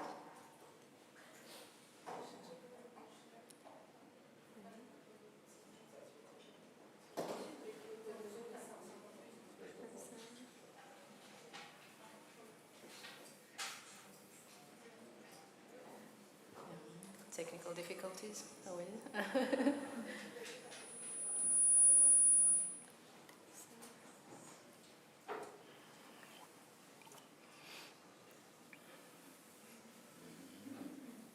It's better to have the file on now. All right, but But perhaps while the video is still, or the technical team is still trying to get the video up, we could ask at least maybe back to Angela and Madais a little bit, because you just shared different experiences about asking for payment and sort of negotiating what is fair for you. Do you think that creatives in Finland are afraid to ask for fair pay? Do you think that might be the cause of this, the experiences you've had? Like, what is your perspective on that? Maybe, Angela, you could go first. Yeah, I have to clear something first, that my contracts with these big names were for like 9 months or 1 year or like maximum. Now I have the contract for 3 years. So yeah, in this case with these big names they pay. But then the question comes again, how can I know that this pay is what I should get? Because I couldn't find, like I started to Google what is the minimum in Finland. I couldn't find. Then I went to the like immigration like page. Then I found that when you work 50%, so it's 1,250. Full-time job, it's 2,500. Then with some people I was asking that they asked me to work for 1 month with them, and they were like, we are going to pay 1,800. Then I was like, but it's less than the standard in this country. And they were like, yeah, but there's no law for that. So I was like, okay, now I got so confused. How can I know? And then coming back to unions or people who can really support, no, it's not easy. I don't think dancers have anyone who can stand in their back at all. It's just if you, like, person who really go to law, like I started to really read the law in Finland of like getting work here. What's the unions that can like stand in your back, people who can speak in your voice, but it's not easy, especially if you don't speak Finnish. Then it comes the biggest problem, and then they directly say to you, yeah, but back then in your country, you were working for voluntary work. And I was like, when I use my previous experience, when I share that to say to you that I was doing many projects for free, it doesn't mean that you can use this against me. And I flee from that country because I'm dreaming of a better life. Yeah. But it comes again that, yeah, back then in Syria, I was working in the morning with something else because I want to do what I dream about in the evening. And for me, it was more meaningful than coming here and just get any project because I just need to get money, which I'm not satisfied with. But because I didn't find any other choice, and then people start to say, but yeah, then in your country you don't get the same. So it's bad when they don't take your profession in the beginning, they take your country. So you ask yourself again, if I was a Finnish person, were you coming to say the same words for me? I don't guess so. Or not Finnish, maybe European, or I don't know. So it's, yeah, like it's very hard to find these informations and to know how to fight for your rights. It's just like your voice needs to be very loud, and you have to be very self-confident when you say this. Then they directly change the whole way of speaking. But if you were like in the beginning that I was like, yeah, okay, because I don't know, I'm just like, take anything. Okay, and in this attitude, no, you never get anything. Yeah. That's a good point. Thank you so much for sharing that. And Madais, what do you think?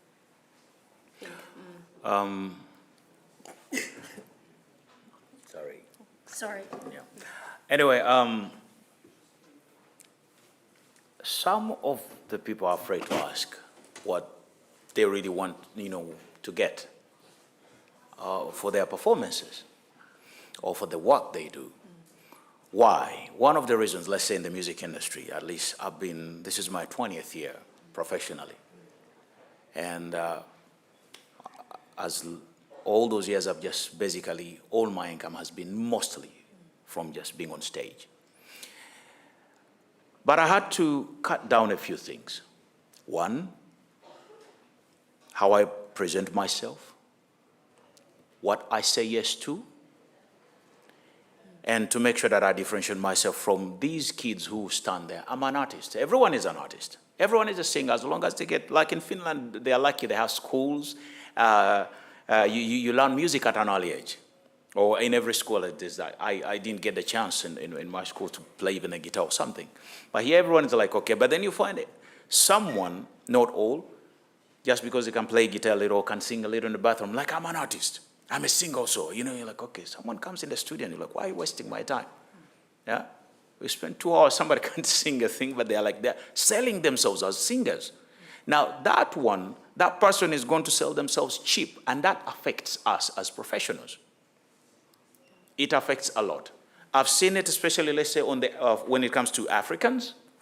When I first got here in 2004, and you have all these boys dancing on the street and everything, doing everything. They're all artists.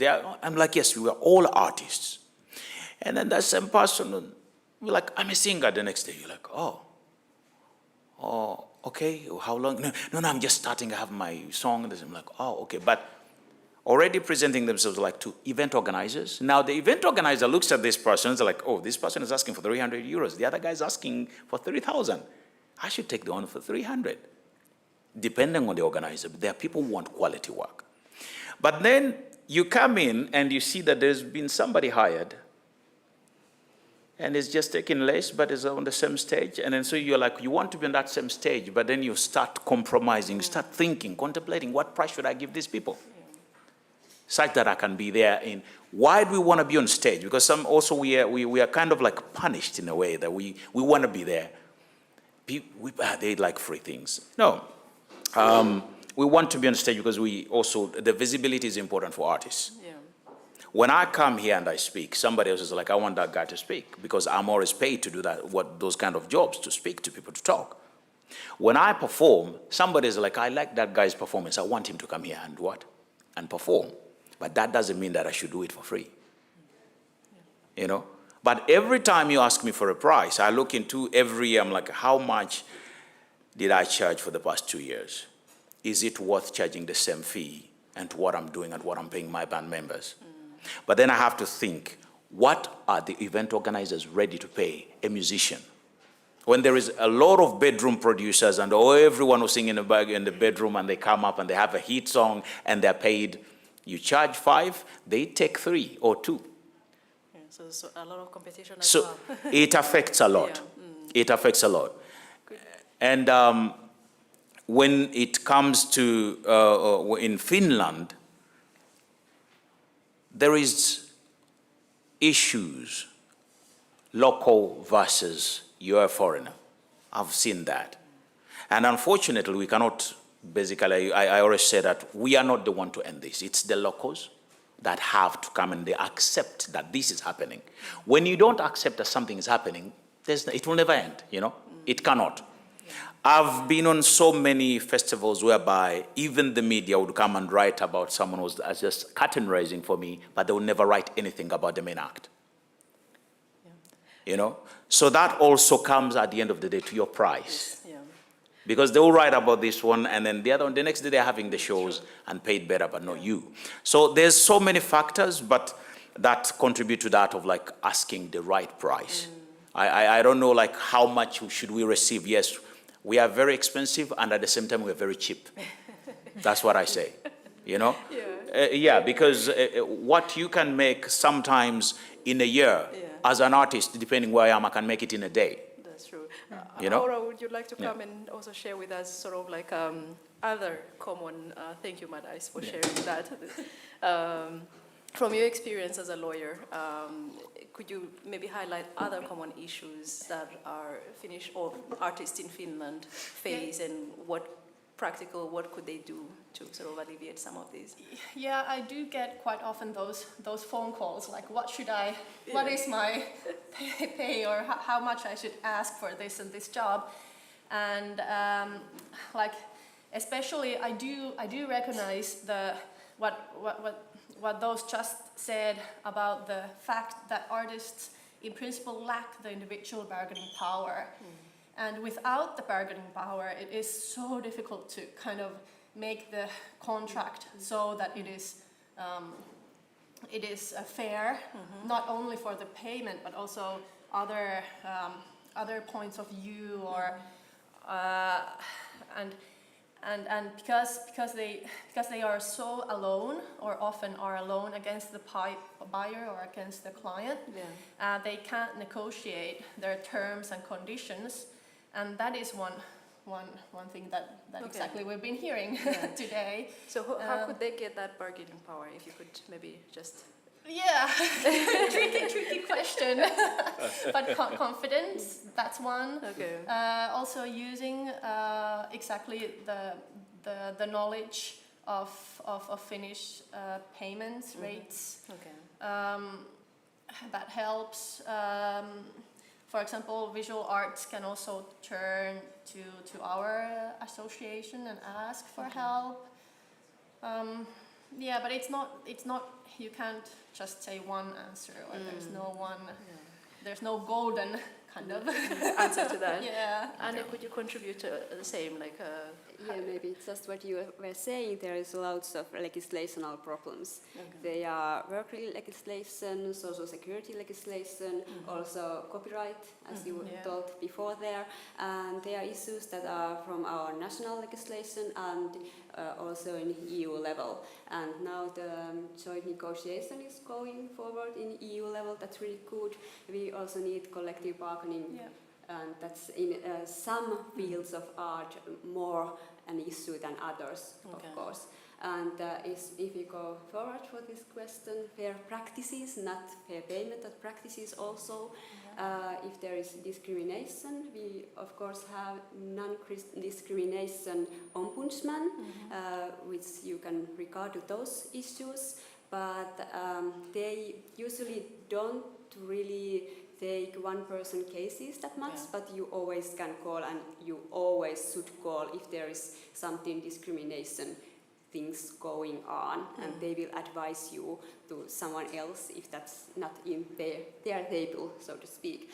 And if there's harassment issues in your job place, then there is this regional state administrative agency. It's kind of difficult word there, but in Finland we usually use the shortening AVI. You may have heard that one. AVI. Yes, but this is only harassment things if you are as employee. So if you are on grant or if you are entrepreneur, that's problematic. So we have these kind of issues as well. Yeah, but if I can also continue shortly, is that one problem is that client or buyers, they are used to consume and consume art free, and that is kind of the normal situation. But I think that 5 years, 10 years, it's shortly getting better, and the knowledge is rising, and for example, visual arts now they are more aware of their rights, exactly, and they're more and more times, or there's more and more times that they actually get paid, and it is fair pay.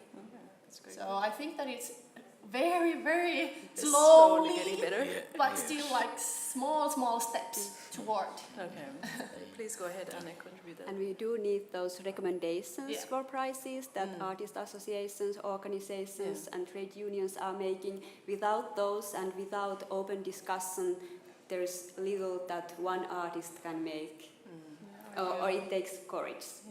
Yes, that's very true. And you mentioned about the legislation. This affects everyone. It's not only that, let's say, either you're a foreigner or you're a local. It affects everyone. Because For instance, if I go to a bank, it doesn't matter how much money I have on my account or how much I make in a month. They will never give me a loan. You are an artist, that's it. Mostly, I stand and I'm like, hi, and they ask, what do you do? You're making a certain application. I'm like, I'm an artist. Oh, do you have any other job? You're like, that's my job.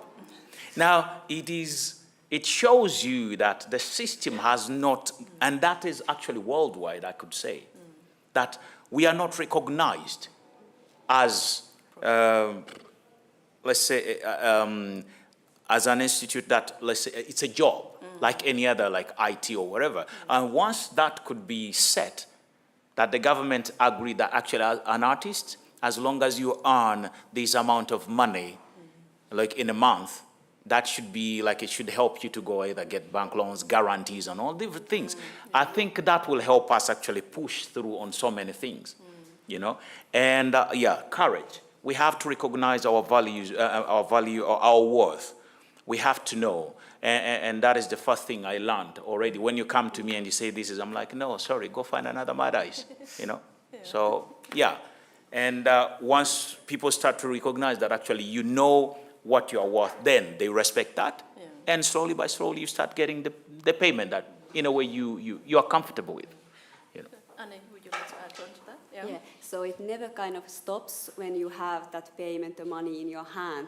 After that comes work-related social security, there comes those pensions that are low, or unemployment benefits that are work-related. So there's lots of issues after that low paycheck, low income. True, yeah. And since we're talking sort of about income now, where could you, each of you share a little bit, where can artists get their income from? I know there was a mention of grants, there's performing, there's sort of you're a freelancer, like could you just share a little bit about the different sources for at least some of the artists here in the audience? Perhaps Angela, you could start and then we go down. Yeah. It depends first of how much lucky you are and how much contacts you have. This is another big problem, in my opinion. And then you start to look for, like, is there any grant or things that you can apply for if you didn't find like a job for more than 5 to 1 year, 5 months to 1 year, then it's not very easy because they start to ask these very big questions. Why is your project important for Finland? I don't know, I'm an artist, I'm working here, I'm paying taxes. It is important for Finland if you don't want to look at the other quality of this project, at least. And then no one is asking, what is your dreams in this? What can you achieve with this project? And then why is this project important in the art field in Finland? Not why this is important for Finland. So, like, getting job here is not easy at all. And then I applied for some companies, like a dance companies in Finland, and I got an email back that, interesting video and experience, but sorry, you don't speak Finnish. It's hard to communicate. And like, I'm a dancer, you don't even need a language with me. And if we start talking about movements, then you are using French words. So just using this thing that, and then they come and they write in their application, we need diversity, we need multicultural, we need multilingual people. And then you don't want to accept that I speak another language and I'm coming from different background. So how can I get a job? So it's very hard to get into the community. And then once you get into, you have to work hardly. Instead of going and practice for 10 hours per day to develop your skills as a dancer, you have to go to every opportunity you can get to like just meet people and say that, hello, I'm here, I do this, which I don't mind, it's important, it's nice to make connections, but not when the target point is that I want to get a job. Instead, I want to collaborate with you. I want to exchange my experience and my cultural different background with you. No, that's very good points, really. Yeah. Madais, what's your experience of the income streams for? As an artist, I think we should all benefit from our performances. That's the first thing. Whereas I'm a singer, then I should be basically saying I earn from that. I make noise for a living and people pay for, they pay me for that. There are other, it depends how diverse you are. That is one thing. In my experience, I've been a host, and I've been paid for that for so many years. I sing, yes, I get paid for that. I produce music, I produce others, and I get paid for that. But I also, yes, I do workshops, and I get paid for that. But again, when it comes to Finland, I go around. This is one of the safest and beautiful country. And a few things that might be fixed, I don't know. We cannot fix it. We all have our problems everywhere we come from. But when you tell me that the language is going to affect my performance, I don't understand it.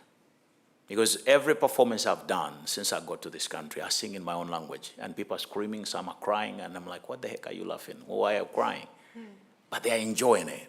Now, when somebody else tells me, because of the language, I'm not going to take you to perform, I don't get it, So those few things, they hinder us from getting at least our streams, income streams are cut down in a way. If I come to give a workshop, performance, let's say, that's one of the things I do, teaching performance.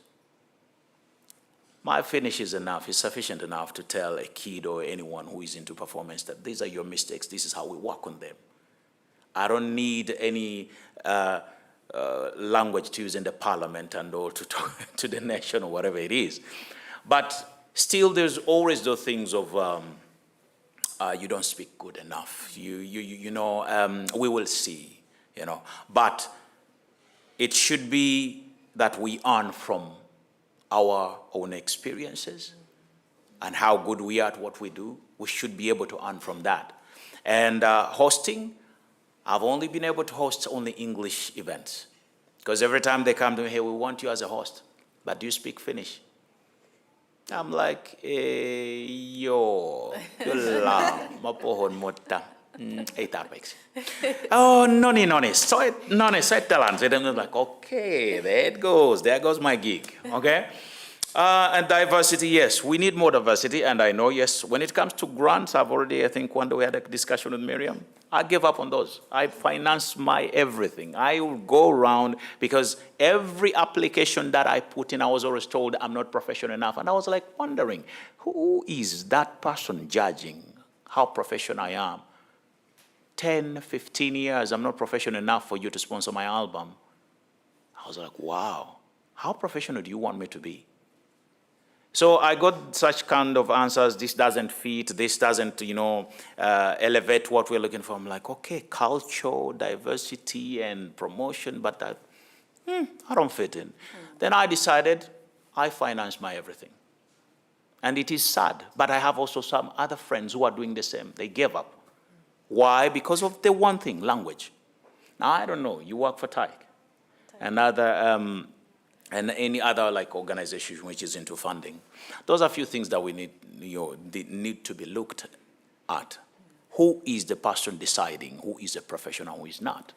I think Anne will get to answer to that shortly. So, because if I have 20 years in dancing and you tell me that's not experience enough, if I'm a videographer and I've had over 5-6 years and you tell me my video is not enough, but sadly, you find a video which is shot on a Canuka and it is actually gotten funded. And they're proud to present that video.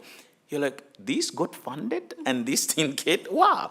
So I don't know who's deciding. I don't mean always to demean anybody. But I don't know if you're able to shed light on that. I don't know if you're in that field, but... Well, we actually have another officer in their audience. Would you like to head off the funding? Sorry to throw the question at you, but it came up and it seems like it's some experience that others have gone through. Maybe are you able to shed light a bit more on how artists get grants at TAIC? How much do I have time? I can, if I come to the microphone, do you have... I'm sorry, Henry. You are pardoned. So anyway, my name is Henri Terho. I'm working as the head of art support in Taike, so I am in a position to answer your question, and I think it's my responsibility as well. But when it comes to artist grants, the decisions are made by the councils, the arts councils, and they always consist of people who are professionals working in the art field by themselves. So they are groups of professional artists who do know the realities, what it is to work as a professional artist in Finland, and they know the benefits, the possibilities, and the difficulties that implies. And those councils are consisting of people working within art genres, art fields, or they might be committees working in regional basis. So we have regional art committees, and we have national art committees that are working within art fields. And I'm thinking as well, you are speaking of the locals and the foreigners in the scene. It is important from our perspective that there is diversity in the groups that are forming the committees. So we need to have artists from various backgrounds in terms of gender, in terms of age groups, in terms of various sub-genres of art fields, and also in terms of, for example, ethnic backgrounds, as working as an artist. And we always consist our committees bearing all those in mind. But of course, the committees are consisting of the number of people working there varies between 7 to 12, and of course we have to choose what are the kind of groups that are represented in the committees. But certain kind of diversity is always important when making the decision. But as said, when it comes to making decision on individual artists, it's always a decision made by another artist working in the committee. So I think that might be kind of very short answer to your question. I'm very willing to comment further on the topic if need be. Thank you very much, and Jana, you can. Yeah. My name is Jana Simula, and I'm the managing director of Global Art Point. I just have one question.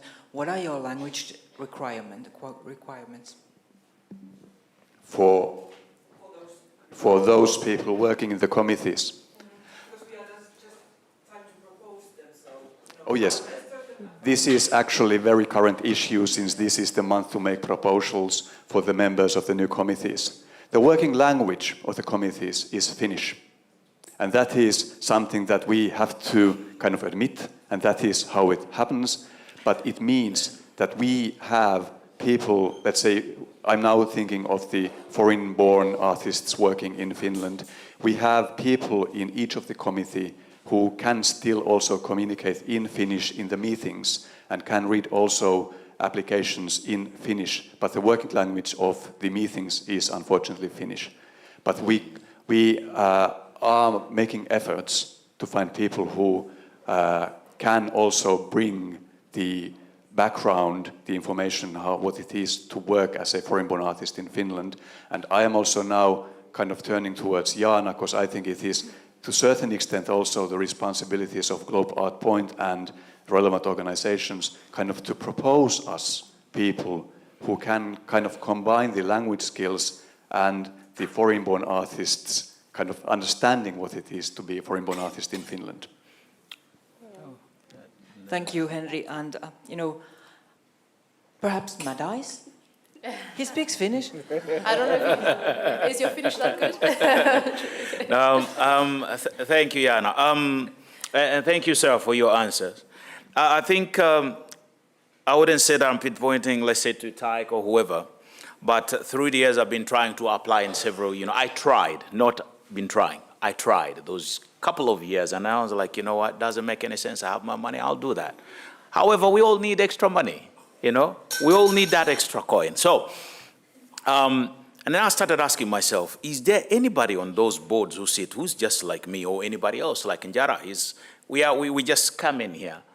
A Finnish born is just, like even if you're foreign, or let's say you're whatever you are, and you're born here, you're a Finn. You're not me.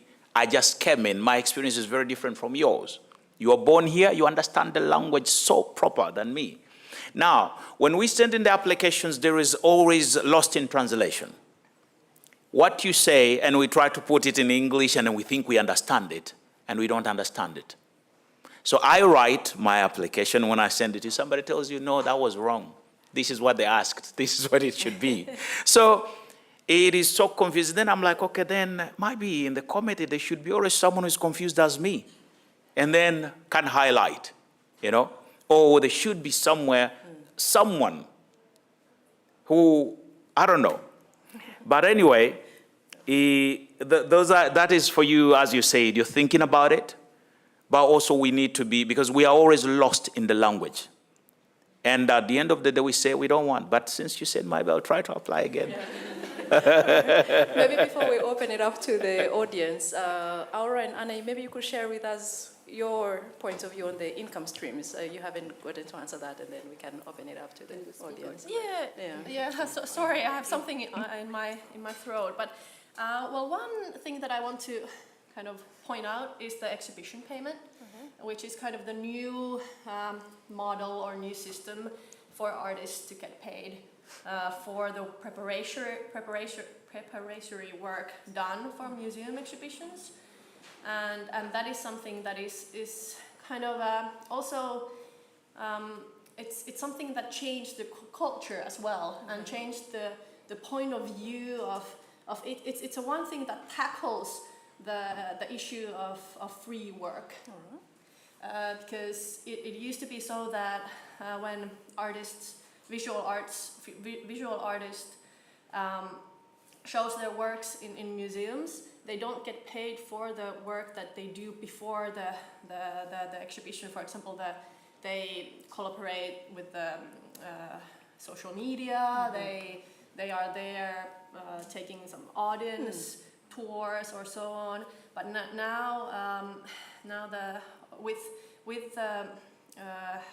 the tuki, the support.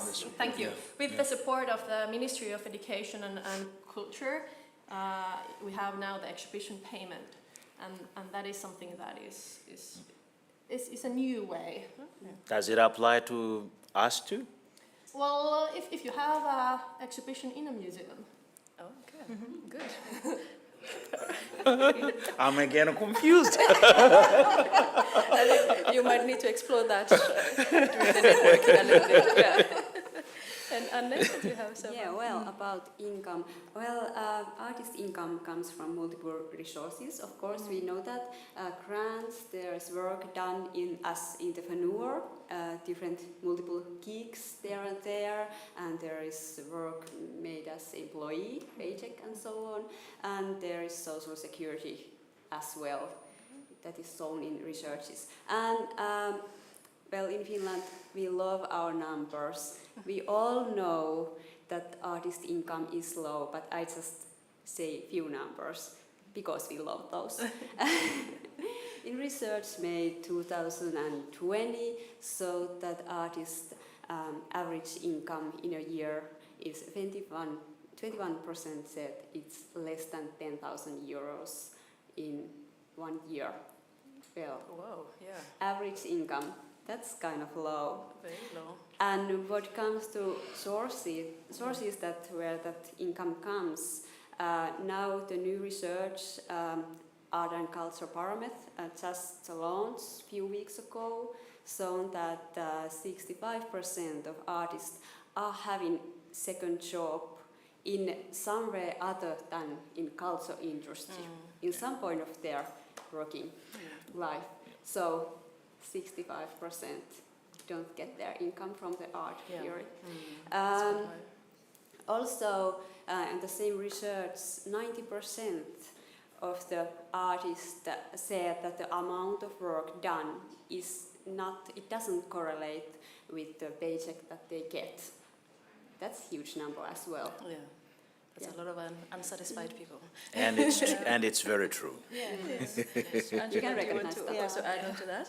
I just want to add something. Now it's happening, and it's a very big issue, in my opinion, for me and for people who have the same point of view. It's in Finland, it's not about being slow. It's not about rules needs time to change. It's about when you want them to change. Because now if you look I just want to speak about the art field. Now Ukrainians can get into universities with no English level. When I have friends, they have been refused more than 2 and 3 times in Sibelius Academy because they don't have IELTS. And now they just took this law and they throw it somewhere. And then now you can apply for the Theatre Academy for free. And I have to pay 6,000 euros per year if I want to study at the Theatre Academy because I don't have an EU passport. I'm so happy for Ukrainians that they can survive after the war, but what about the others? So it's not about being slow at all. It's just about if they want to change something, if they are not afraid of these people who want to enter in this culture, people who will affect for sure because they will be part of this thing. And now there's a huge amount of funding for projects for Ukrainians, and now you can just open and write that I want to do this big project for Ukrainian refugees, that they are coming and everything. It's very important that we do these kind of things for people. But again, what about the others? I have applied 2 times to do workshops for Arab women who don't speak Finnish or English to do something in the culture. 2 times for Taike, 1 time for Koni. I didn't get the grant because they say that it's not a priority now in our culture. And then I tried also to invite one choreographer who has a Middle Eastern background to teach in the Theatre Academy, and they said, yeah, interesting, but we don't have money for that. And now we are getting hundreds of emails from everywhere that anyone who can create anything, who can involve Ukrainian artists in their projects, they can get funds for that. And I wish every Ukrainian who's coming here, they could find a job very fastly. But again, what about the others? So, yeah, it's just about if they want to change something. It can change. And then everyone is saying, like, yeah, till now it's like this, but we are working on that. It can be changed in one moment if they want to. Thank you so much, Angela, for sharing that. And I think now we can open it up to the audience. And thank you, everybody. I think if we have a few hands up, and then if you're online and as well and you have some questions, we have somebody who could bring the questions and I could read them for you. But we had the gentleman here first, and then we have the lady here. Thank you. It was a very interesting discussion, and it's very important to hear the frustrations as well as the support that's out there. I wanted to make 2 points, one about languages and one about the pay issues. The first being that in terms of the languages and the grants, I've applied to Taike in English almost consistently, and some of those grant applications were approved and some were not. What's a little bit interesting in this space is that, for example, Svenska Kulturfonde, for reasons I understand very clearly, accepts applications in Swedish. But then that need not be a barrier, or wasn't a barrier for us, because then we just get some help translating into Swedish. But in terms of the language, I understand to some degree the complications of having panels working in English instead of Finnish, but since Finland also likes these trial experiments, it might be worthwhile to have a trial that internationalizes a little bit the Finnish art world by having one panel work exclusively in English 1 year, or a couple of panels work exclusively English in 1 year, and see how it functions. Because I'm sure we know that 99% of the people on these panels speak English, that's for sure. But another point about the pay, I found as an actor a lot of support from the union, from the actors union, and I was able to get information about what I should get paid, what is fair pay. I've gotten support when I've had issues as a freelancer, as a teacher working in the theater field. So I think that it would really be helpful to artists internationally to access as much as they can and find ways of accessing unions and or associations that really have this collective power to stand up for our rights. So thank you. Thank you very much.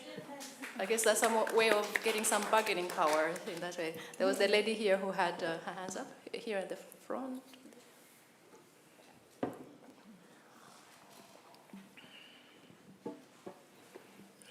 Hello, my name is Nicole Savinetti. I'm from Denmark, an organisation called IMART, and we do similar work to GAP over there. I have a comment about the grant applications and language, whether you're successful or not, and for the Taika, I'm pronouncing it correctly. But we find often that it kind of doesn't matter what the language is. It's something about communication and understanding, as you said previously, about what is actually being asked. And there are techniques to writing these applications. So I have a suggestion for the institutions about making infomercials. So find that the application forms are how they are in text.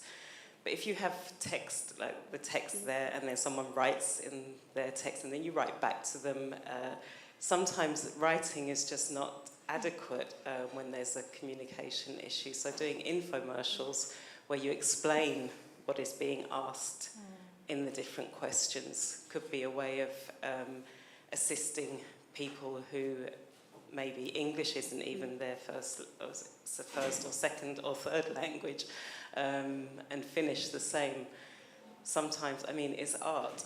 Use artists, use creative methods to communicate. To communicate and get better understanding about what's being asked in an application. Thank you so much for sharing that. Yeah. Thank you for that idea. We shall take that into account. Aura, you wanted to say? Yeah, I would actually for the just previous one about the information that associations or unions have, and I do hope, or I don't know if it's knowable or not, but for example, my union, the Artist Association of Finland, we have those guidelines for pricing visual artist work, and it is in Finnish and in English in our webpage, and it's around 30 pages or so. It is quite long, has a lot of information of what you should consider in different kind of tasks. And I do know that there is artists that have had the pay that they've asked because of the guidelines. And that's free for all artists. You don't need to be a member of our organizations. Yeah. Did you want to say? Yeah, if I also say that we have this website, Reilun taiteen manifesti. It is quite difficult to now say. I only say it in Finnish. We are collecting those materials, those recommendations for pricing from all of the different fields of art. Yeah, that's good. I think that would be helpful for at least the artists. Yeah. Do we have another question? Yes. Hi, I'm Laura. Thanks for the talk. I have two remarks or questions. One is about Taike. It's true we can write in English. I write my applications in English, but it would be really nice as a gesture to have the application form in English as well, because Taike has only in Finnish and Swedish, which of course there is Google Translate, but sometimes I am very confused because we know that. So my strategy is put it in Swedish because Google Translate is better with Swedish. But it is a little bit like, it is very easy to fix this. You just need to translate a web page. So this is one thing. And the other one was about exhibition fees. So you're talking about museums, and that's great. But if you're a visual artist, you know that for most of the galleries we need to pay to exhibit. And like when I was living in Sweden, for example, or when I show in Norway, there is a law that says you have to be paid to make the to install the exhibition and your exhibition fee, which maybe is not a lot, but it helps. Yeah. While here we need to pay to exhibit, which it's another discussion and it's a big one. But yeah, we know that, okay, we need to pay because you will get a grant, but then we go back to, do I get a grant? Can I pay 2,000 euros to show? Most of us can't really, so this is just a little remark. Thank you. That is true, and that is also our next goal. With the museums, it is, I'd say, around 10 years that we have the discussion with museums, with ministry, it took around 10 years to get the exhibition payment.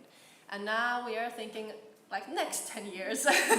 So maybe one day it is also in galleries, and we are working toward that.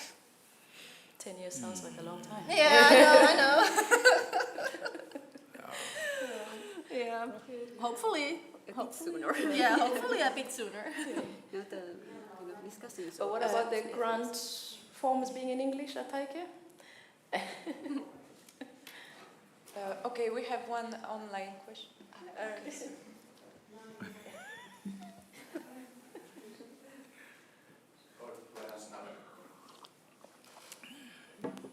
The reason for the forms to be in Finnish and Swedish is so bureaucratical that you wouldn't dare to understand it. And actually, when we had our COVID grant rounds, we made kind of changes for the structure in a way that we could provide a kind of copy of the forms also in English, but that was something that was kind of given under the desk because that was not possible for the system. And the bureaucracies are only in Finland that is possible, that we cannot adopt English forms properly in the system. But the good news is that we've been waiting for the new generation of the whole application system that will, currently what we know at the moment is that it will be effective in late 2023. And then we have a 3-language system throughout the whole system. So that is about to change.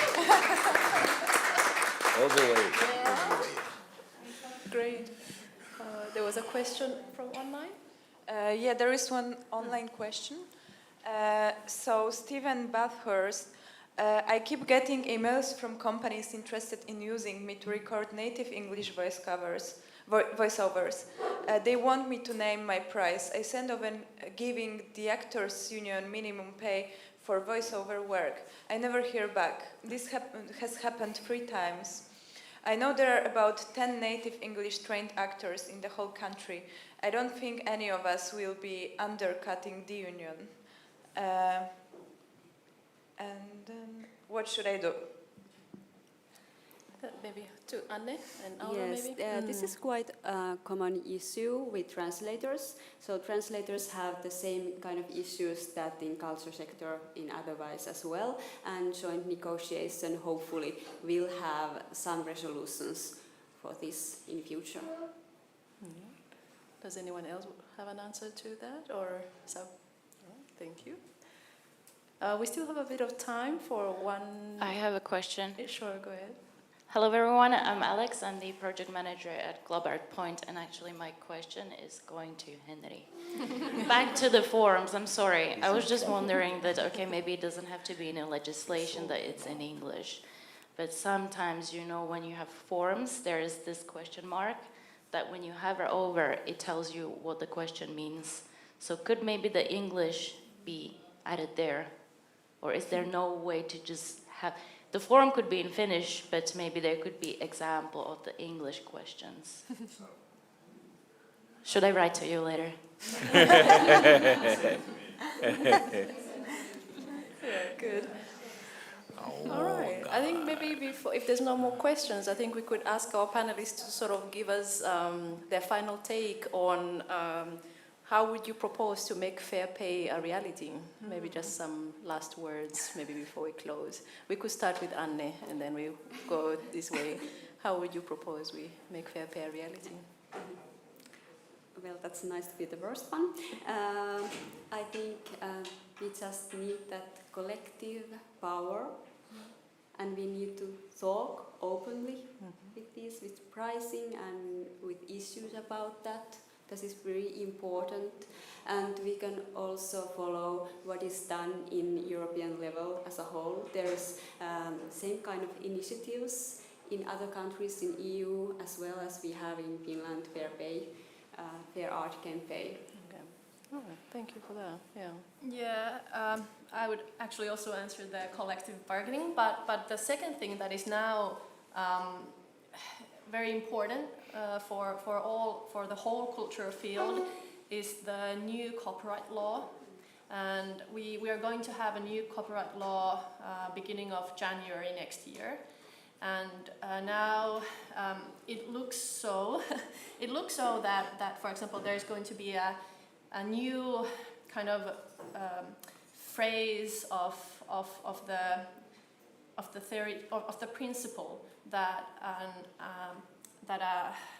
a artist or everyone who is giving their copyrights to someone, they should be paid, they should have a fair pay. So that doesn't strictly it doesn't give any euros, but it gives the principle.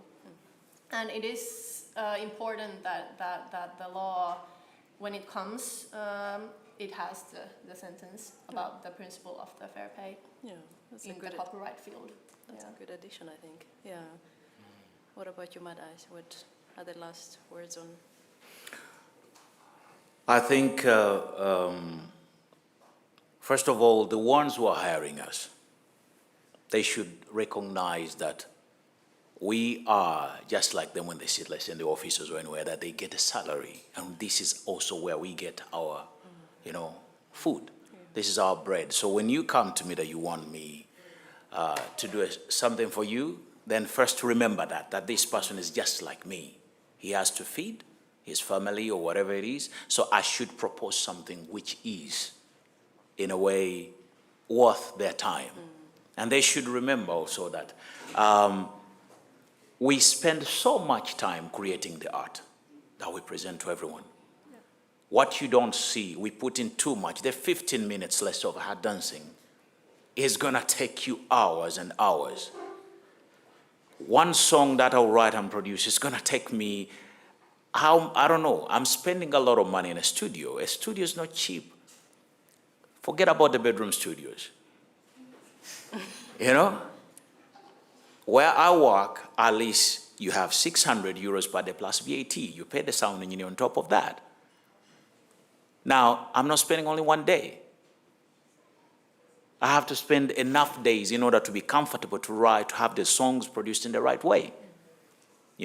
So people have to think of all those things, but which I understand is very difficult. People think we just la la la la la, and that's it, boom, it's there. And then the legislation has to change. I love to talk to policymakers most of the time, because when we discuss just as artists and, heavy people, we do nothing. It goes on for years and years. It has to be that when you say we're going to do this, shouldn't be dragged for so long, because we suffer from that. And when I was laughing about the museum, you're talking about artists, but then you segment straight pop. And then it takes again 10 years to make for the ones who are going to be dancing. And then it takes again 10 years to make another role for the one who's singing. And I'm like, why don't you just say this and this and this and this? This is what we're going to offer. It doesn't matter if it's a museum or you have an album prepared that you're going to launch it, or you have a dance, whatever it is that you've been preparing, and your whatever the exhibition is going to be on this day. That would solve all these problems that we go through all the time. We discuss these things over and over because so much bureaucracy. This is one of the countries which has so much bureaucracy that I don't understand. Sometimes I'm wondering what's going on. And I cannot blame anybody, because we don't gain anything by blaming. I just question. The bureaucracy that Mr. said there, and I'm like, you ask a person why, they say, I have no idea. But we need to change that, because it is affecting us, our families, and everyone involved, But when you call that somebody, please just make sure that you wouldn't do what you didn't want them to do to you. That would be very easy. Humanity, I think we start from there. And then it will help us propel this thing. Thank Thank you very much, Marais. And Angela, any last words? Yeah. On 3 levels. The first one is the education, that don't teach your children that never study art because you will never earn money. This is the first sentence that we have to We shouldn't do that. take off from our dictionary in the whole world, in all languages. Because I have heard that so many times in my life. Then also from the artists themselves, they should never say okay, because I completely understand when we don't have money for food, then you have to take whatever, any opportunity you have now. But yeah, we have to have our standard also. That no, I've studied for that. I see myself as a professional dancer. I will never accept with this amount of money. So we solve this problem at least that this person takes 3,000 and this 300, let's take the 300 one. And then, of course, the organizations, the unions, and the law itself, like political level, that it needs to be changed. And it's, again, it's not about time. It's about the decision itself. Yeah. Thank you so much for summarizing it up on you. 3 levels. Yeah. I want to thank our guests for joining us today, and let's give them a hand. Yeah.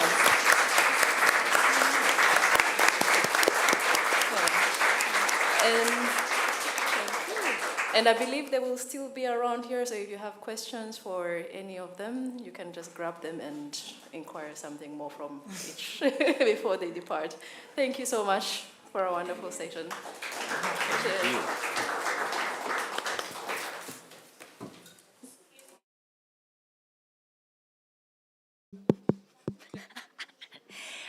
Now we will have a 30 minutes break, but during the break there will be a sound performance in the exhibition room by a multimedia artist, Suva. He's probably already there, but feel free to grab coffee and cake and just enjoy the break.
Okay.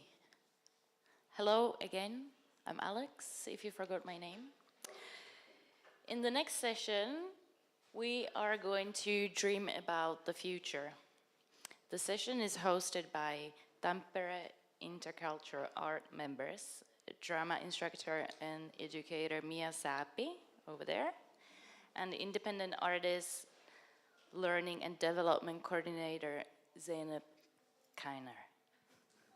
Enjoy.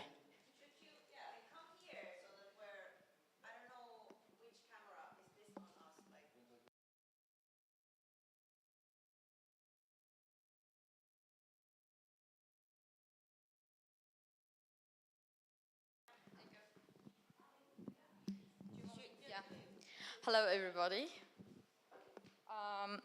This is Zeynep from Tampere Intercultural Art. I would like to, before we go ahead and start with the session, we would like to introduce ourselves kind of a little bit in detail.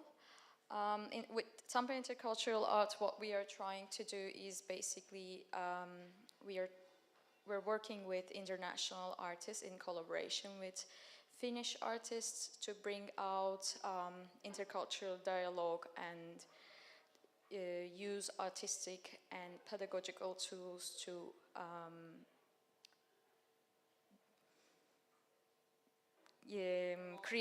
create intercultural dialogue. Wow, for a minute I've got super excited. For today, I would like to introduce you a little bit about the program of the workshop. So what we have been rooting for a long time is that we have been following up with the discussion going on about diversity, inclusion, and racism, anti-racism practices.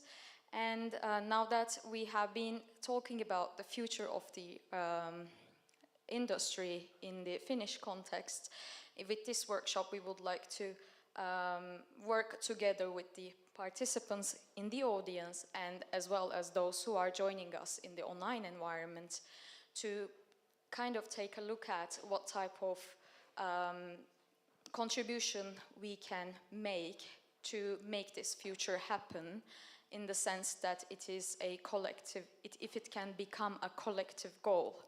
So in the beginning of the program, we will focus on getting to know you a little bit, those who are in front of their computers and also those who are together with us in the audience.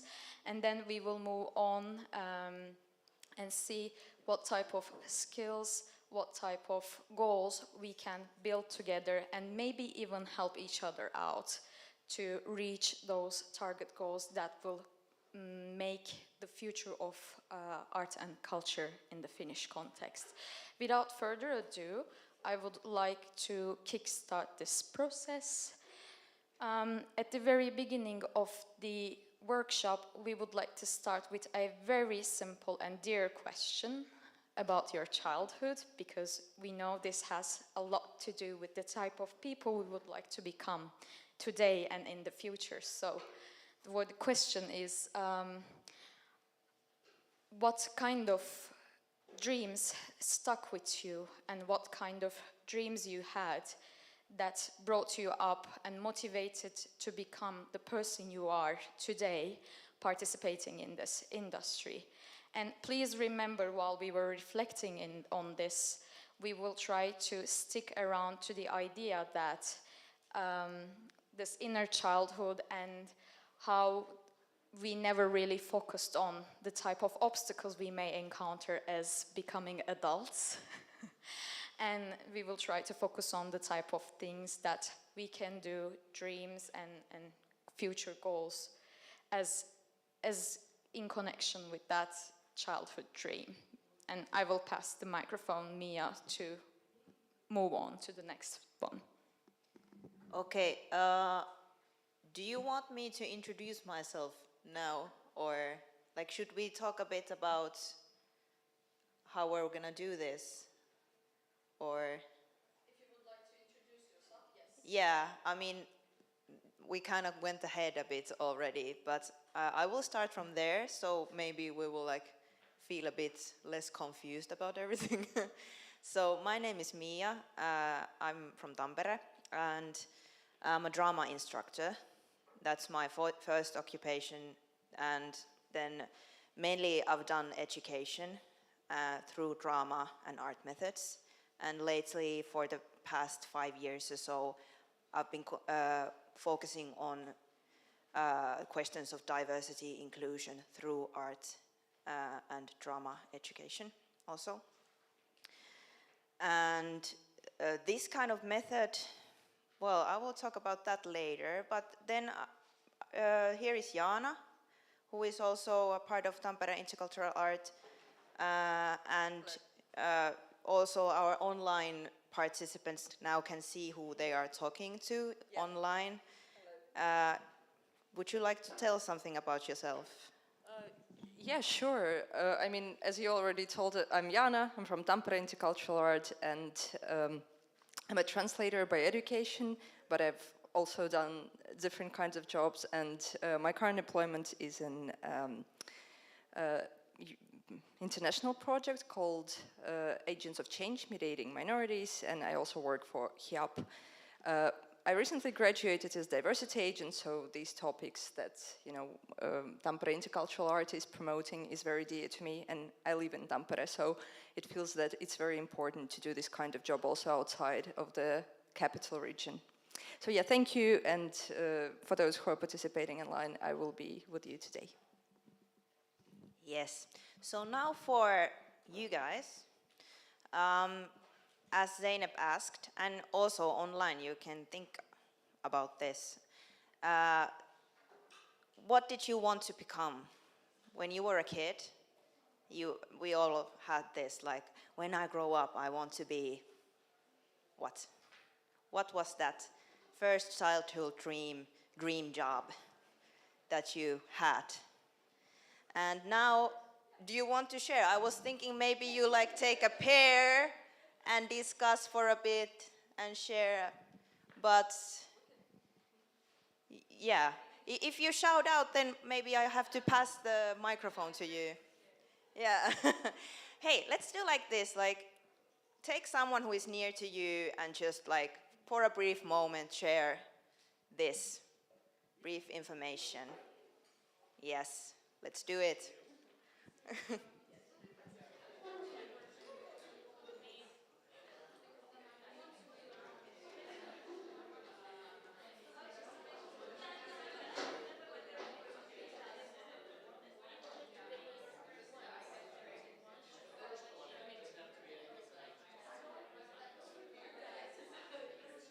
It doesn't have to be related to anything that you do nowadays, just like, or it can be, many times it is.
Okay, how is it going?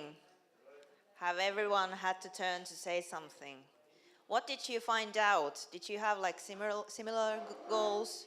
If someone would want to share, I would want to hear some occupations. Is there something, you know, for example, many people wanted to be astronauts or something? You wanted to be an astronaut, okay? Astronauts here, yes, some astronauts. Zeynep is also, yeah?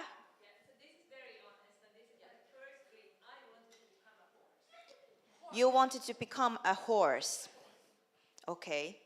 You are allowed to dream big. Yeah. Literally. What else?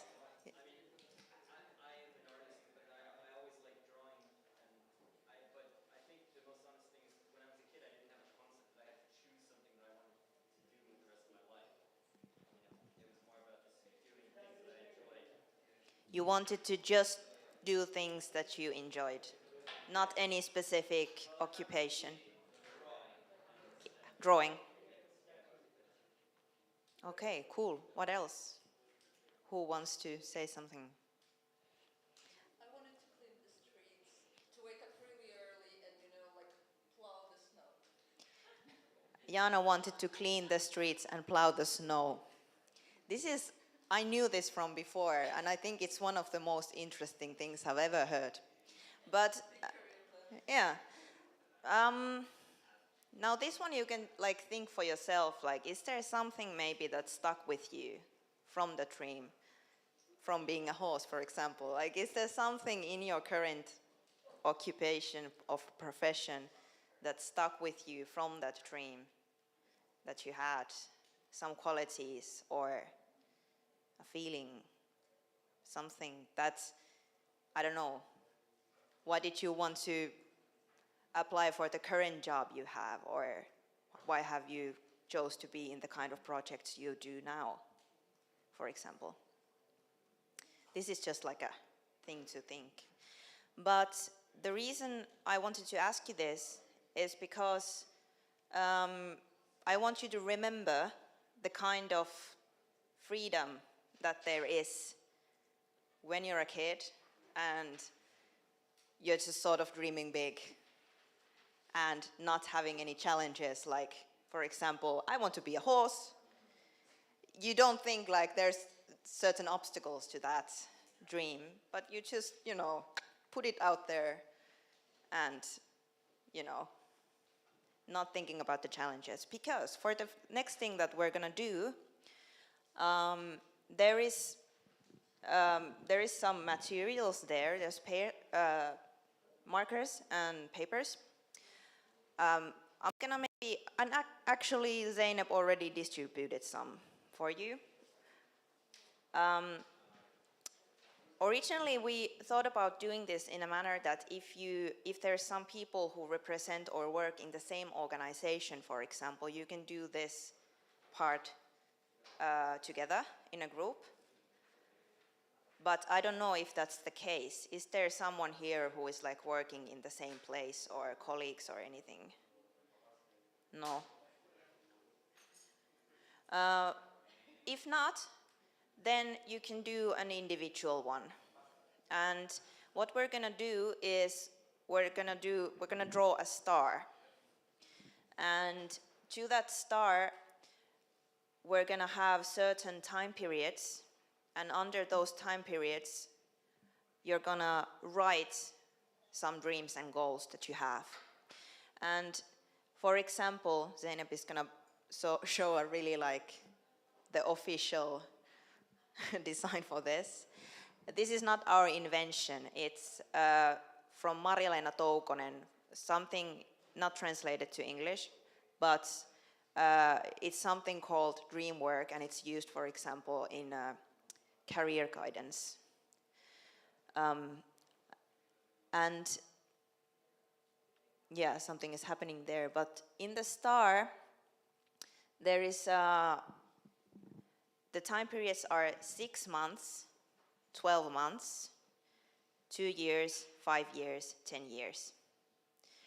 So maybe let's just go over this, and you can pick a paper and a marker of the color of your choice, or even two if you want to like use different colors, and draw a star. And I would advise you to take this A3 paper so that you have enough space, because you're gonna write on it. So if it's too small, then you won't be able to fit stuff. Are we writing in the star? In the star, outside the star. The star should be big, like use the whole paper. 6 months, 12 months. Yeah, and use this big one. Yeah. 6 months, 1 year, 2 years, 5 years, 10 years. So it's like 5 different points or triangles that form the star. We can show, if Zeynep or someone can show in this Flinga drawing a bit around like how it's supposed to look. But of course, you know, it's not too, it's not very like specific, but the idea of it that there is 6 months in one triangle, 1 year, then as it proceeds, there is 2 years, 2 years, yes, yeah, it's a long time from now, and then 5 years, and then the last one is 10 years, which is like in the distant future, but you will get there. Okay, so now we're just gonna have a time for you to write your own goals and dreams for each time period. And you can be very honest with yourself and you can dream big. You don't have to show it to us or everyone, but we would of course like, you know, for you to share something. But you can just like think freely first and then think later for yourself, what are you comfortable sharing from that? So people here, you can start. You can ask, is there any questions at this point? Career, yes. Yes, let's focus on profession and let's also keep that point of view that Zeynep already mentioned, that since we are here in this Gap Art Summit and we have heard all these different, you know, great discussions here, let's think about the fact that in this field of arts and culture in Finland, where do we stand? Like, what is my place here? And try to like see that point of view, because we have heard there's like some big plans and goals going on, and there's like certain direction maybe we want to go in. So on my personal level, where do I stand with my career and my profession? Okay, shall I then say what happens online? Yeah, I mean, I informed our participants. Okay. So online participants are also going to do a star like this, and they are going to do an individual one and then share something here on Flinga. Actually, we're going to maybe see something appearing, hopefully, something appearing there, but let's see. And if in any case, anytime someone has something to ask, just ask. I can also put the microphone down for a while and shut up and go around a bit. Mm-hmm.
By the way, I failed to mention like how long we're gonna do this, but I think like we have plenty of time because we're sort of a small group here. So I think, you know, we can even use like 15, 20 minutes or something like this, like still.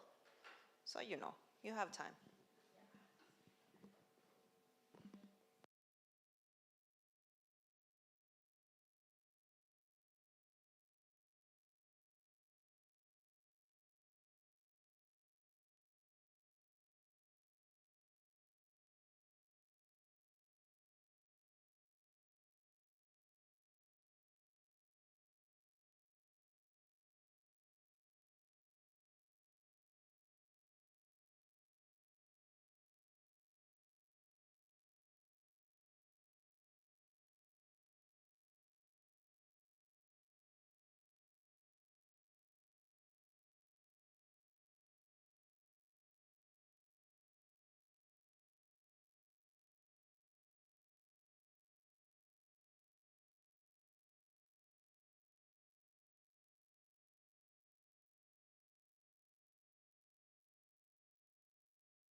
I'm noticing that many of you are ready already, but I'm just gonna give a bit of more time because there's also people that just started. So let's say maybe 5 minutes and we will get to it, see what we have come up with.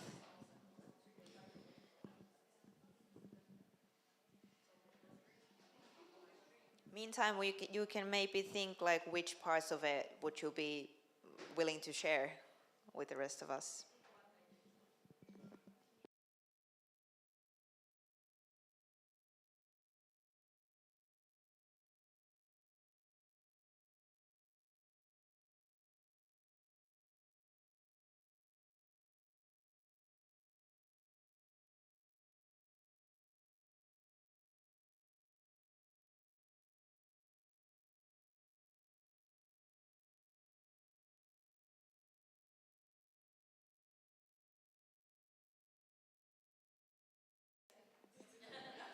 I can tell you again. So, like, we can have a couple of more minutes to this because some people just started doing the star. So, meanwhile, you can just look and reflect which part would you be willing to share. I think we can, just go around a bit, like what kind of things, what kind of dreams people would have after 6 months or 2 years or so. And we can write some of them down here in Flinga so we can like see how it seems all together. But you can think for yourself, what would you like to share? Like some 1 point from each, for example.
Okay, now I think everyone has had a fair amount of time to think about the things. I certainly can see that your papers are quite full, some of them. I was thinking, let's just go around and everyone gets to share one thing. And Zeynep will write it here on Flinga.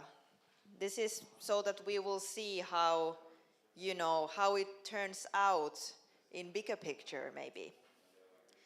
How does our future look like as a collective community here?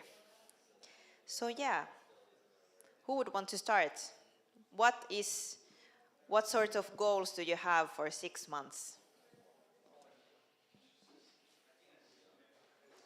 Ooh, anyone? Alex?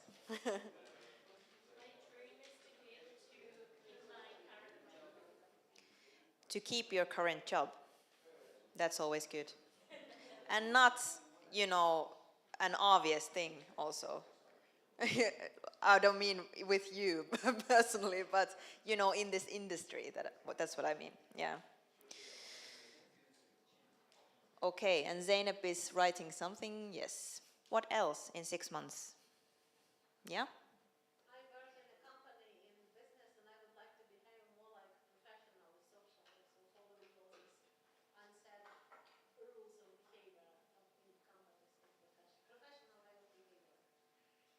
Professional way of behavior. Okay. Okay, so you want to develop a social side. Yeah, of professionalism. Yeah, very good. Very specific. What else? Yeah.